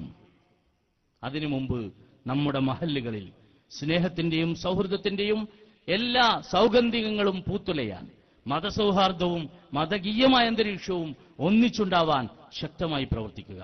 അള്ളാഹു നമ്മിലും നമ്മുടെ നാട്ടിലും നാക്കാലികളിലുമൊക്കെ ഈ വിഭാഗത്തിന്റെ ഷർറിൽ നിന്ന് കാക്കട്ടെ എന്ന് ദുആ ചെയ്തുകൊണ്ട് ദുആവസിയത്തോടെ നിർത്തുന്നു. അസ്സലാമു അലൈക്കും വറഹ്മത്തുള്ളാഹി വബറകാതുഹു. സാക്ഷി നിർത്തി പ്രാദേശിക ശൈലിയിൽ മുഖ്യ